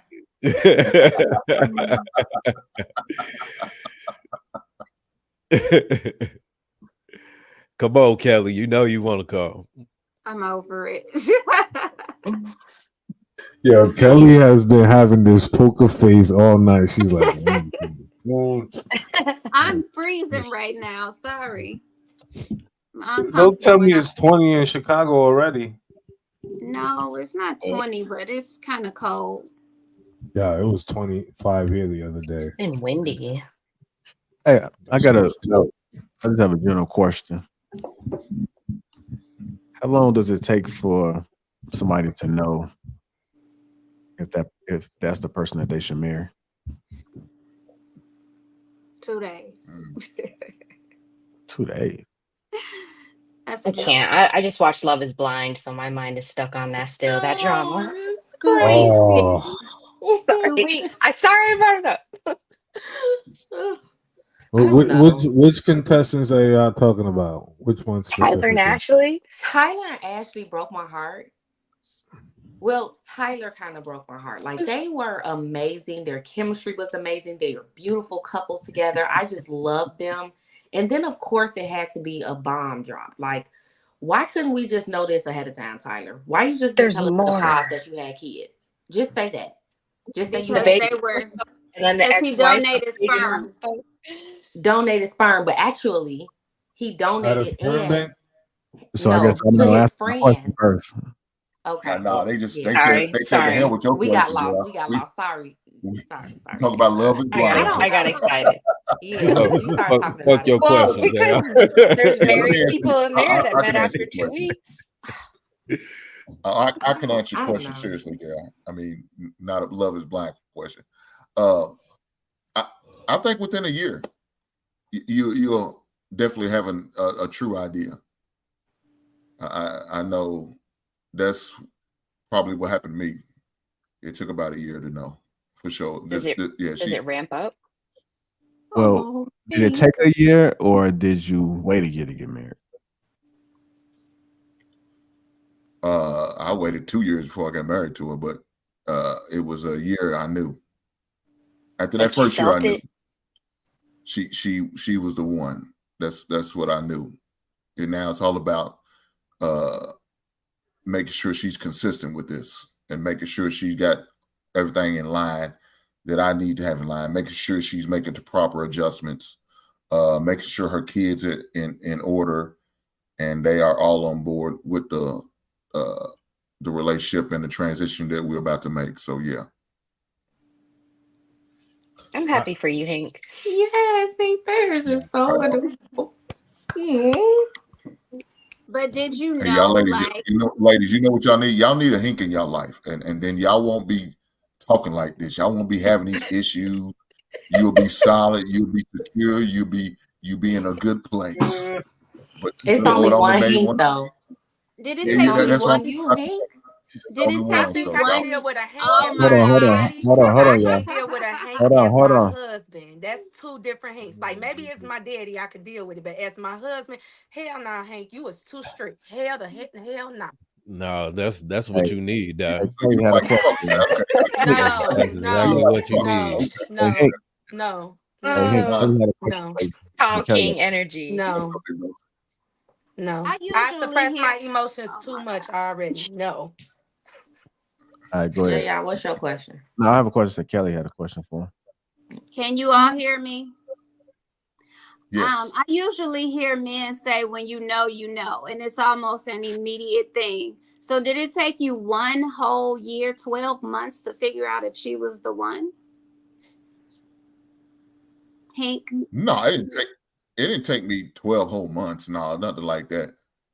But there's other factors that you got that comes into play, right? You know what I'm saying? You got to make sure everything line up. So my wife, she has kids. So you got to make sure those things in order. I'm not going to marry a woman who has kids who are not respectful or that's well taken care of, well disciplined, and more mature. That's one of those things I had to learn with them. So the first year I didn't meet her kids at first, you know. So during that time period, I'm learning her kids as they learn me, to knowing I'm about to, become a new fixture in their life. So all of that's in the play right then and there. But as far as me actually married, it's probably about between the 8 to 9 months I was on, but I say a year because I needed to make sure everything's on the up and up with the kids, that they know there's a new man in life. I'm going to be calling the shots. They're going to have to get in line, fall in line like soldiers, or else they got to get the hell on. Yeah, I guess that's a die, not ready to accept. It's called structure die. That's all it is. And some women need structure in their life. Sounds like you need a man with structure, and you will be having these emotional issues. I need a man with understanding. That's what I need. Structure. I'm cool. Thank God to my mom. But just understanding. I don't want to have to cry and do all that stuff. Just let me tell you how I feel. Well, You no, understand and deal with it. That's it. You're simply a crier, and there's nothing wrong with that. So all you Hey, need y'all, is I some cry when the police discussion. pull me over. When the police pull me over, I have a script. I have to let them know, hey, this is who I am. I am here. I can hear you. This is just how I react. Lord help I me, did Paul. something wrong and I'm caught. This is how I act. And they be Oh like, for shit. real? I'm like, yeah, so go ahead, do your spiel, but don't let this affect you. Still talk to me the way you need to talk to me. I know I'm emotional. I could deal with that. Jesus Christ. Hey, JR, what's your question, brother? What's your question, JR? No, I didn't have a question. Somebody had a question on the panel, but Biz want to say something. Ask the question. Yeah, so I've filmed maybe about 100 weddings. So I've spoke with 100 different grooms, and every single one of them I ask them the same question: when did you know? And typically, for the most part, all of them would say within 6 to 12 months. So I think that is the sweet spot of where a man would understand or know at the minimum if I can really consider spending, the rest of my days with this woman. So I think realistically, if that man is intentional about finding a wife, that's typically the sweet spot. You gotta see him in every different season. Okay, so what about you, Viz? Because didn't you just got married, right? Yeah, I'm engaged. Oh, okay, well, so how long did it take you to know she was the one? So I would say the same. It was about 6 months, 6 to 12 months. Within that range, it was like, okay, I can see this, going long term. Nice. Oh, how many other lover boys do we have on the panel today? Okay, that's it, I guess.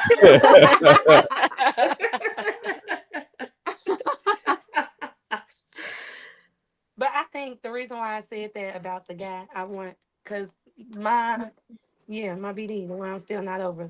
I feel like by him validating my emotions, I wasn't emotional in life. But after he passed and I didn't have anyone to understand where I was coming from, my family and them used to look at me crazy, like, what's going on? I've never seen you cry this much. And it's like, is it really something that wrong? But then it's like, nah,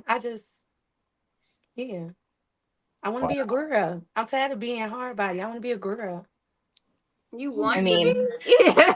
I used to Yeah, date a lot of why women can't you because be I a was scared girl? of men when I was younger. I was Monkey scared to boots. date men. I was so scared. Tap into that feminine energy, honey. I've been doing it, girl. I've been doing it, girl. A lot of people can't take it, but that's okay. It's once I get control of it, it's gonna be some. It's gonna be. Chef's kiss. It's only natural.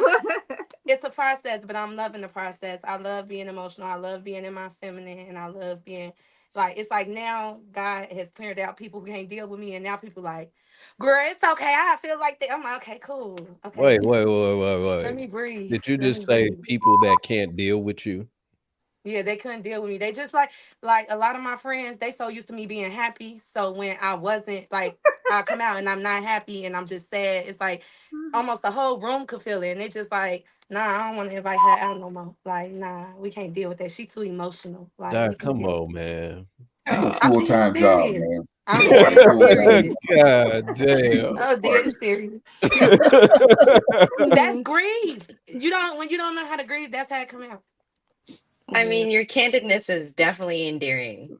Yeah, It's definitely. I Ain't definitely nobody got time for that. I definitely appreciate you being transparent, but come on, man. It's a part. I'm telling you, it's a part of my life. I'm so used to being there for people and people pleasing and have to be the strong person for people.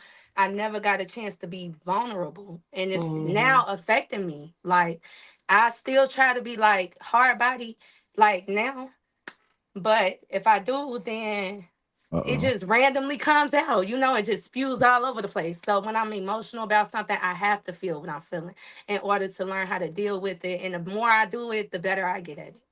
This is something I should have been going through when I was little. You feel That's me? what I was gonna say. That you cry So now because you didn't get to cry when you were younger. yes, basically. Long Let's story You short. got let's a lot of suppressed emotions. This is Go her ahead, therapy. man. Long Let it story out, man.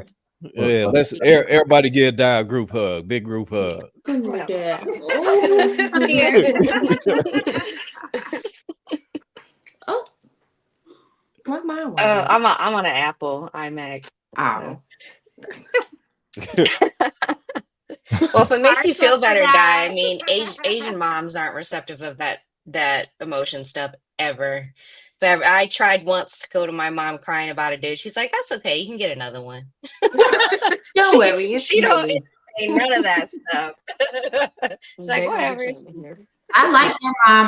I said that to my mom, and she got mad. I grew up with my dad. She was like, "Oh no, you're so sad." And I'm like, "Mom, there'll be another." She got so mad. How dare you say that? Yeah, my mom wasn't really emotional when I was growing up, but I used to force my love on her. Like, that's the type of child I was. I would go and like lay on her. She would like, Taia, it's like, no, you're going to take my love. Or if I say like, I love you, when I was younger, especially, and she didn't say I love you back, I would come back like, I said I love you. Like, I love you too. Okay. Come on now. My sisters do that. And I be feeling like, oh, this because you like them and you don't like me. But then when I look at the steps they had to take, like they had to force themselves on her. I'm like, dang, I wish I came first and told me that. I'm the oldest. I'm the first of all That's boys crazy. too. Maybe that's what I need to do with my mama, because I've been trying to mend our relationship, but I guess since she's used to had cut me off when I was younger, when I come to her with the emotion, she's like, nah, I ain't trying to hear that shit. So I'm gonna just go one day and lay in her bed. I'm like, you gonna deal with this. You gonna rub my back while I cry.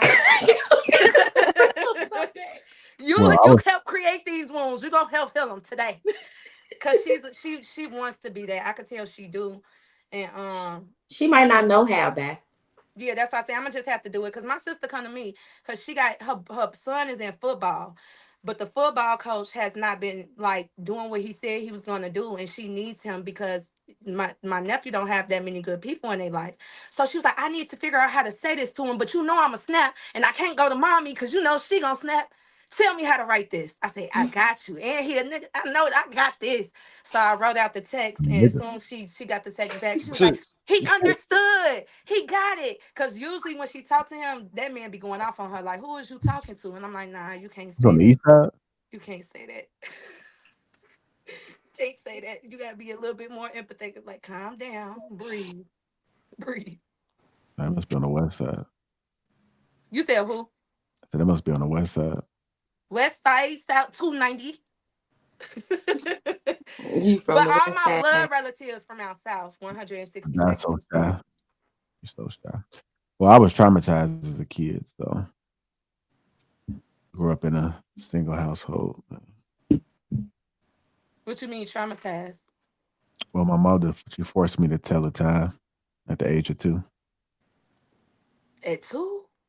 Yeah, at the age of 2, I was able to tell the time on an analog clock. So she used to go 5, 10, 15, 20, 25. You gonna get this shit? You gonna get this shit? If Johnny had 2 apples. Oh my God. Y'all know what though? The pandemic taught me that it is extremely hard to teach your children if you don't have patience. Like, teachers are so underrated. Cause I was that parent. I had to like pull myself back. Like, you looking at this, and I just told you what the answer is, and we still don't know the answer. It's hard, y'all. I think it's hard because some of the shit you don't even know. You're like, what the hell is this? And they all have these new ways. It's like you're doing the homework instead of them. Yeah. So it's like, I didn't sign up for this. But you didn't. I didn't sign up for this. Jay, I'm not even there yet though. Like, I get it, but it would be certain things, and I don't know. I had to think about it that maybe sometimes I don't realize how I may come across to my daughter. Like, she is picking up on my frustration, and it's making her anxious, and she's not able to focus because I will give her the answer and then say, okay, so now this plus this is what? And she'll still say the wrong thing. It's like it's the way you react. My daughter do that. Like, my daughter do that. We put too much pressure. My daughter do that. I have to when I do that, I have to like joke with her. I'm like, girl, like, okay, hold on. You go upstairs, take a breather, come back down. Listen, it's not that serious. I just gave you the answers. You can't think because you're so worried about how I'm gonna react. So let's go upstairs. We finna play this off, laugh it off, come back downstairs. Let's get back to it. Because my daughter, she gets like that. I don't do that. I gotta walk away. Like refocus. Like that's the best thing. Hang on that head, rub it. Yeah, just let me walk away for a second and let me like, okay, because I'm a snap. And I know I probably shouldn't snap. It's not a snapping moment. Then you come back and apologize.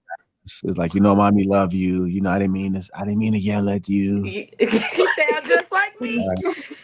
I wouldn't even say that. I'd be like, you know this answer. Like you are so intelligent and I need you to not get worked up. Like and let's just so calm you guys down. know, Luis looks disgusted.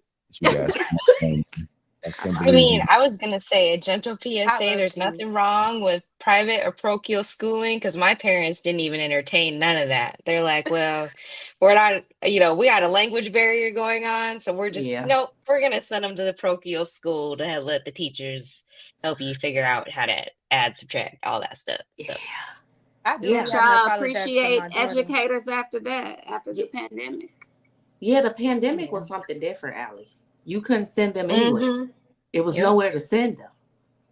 Like I love the kids though, so I can't relate.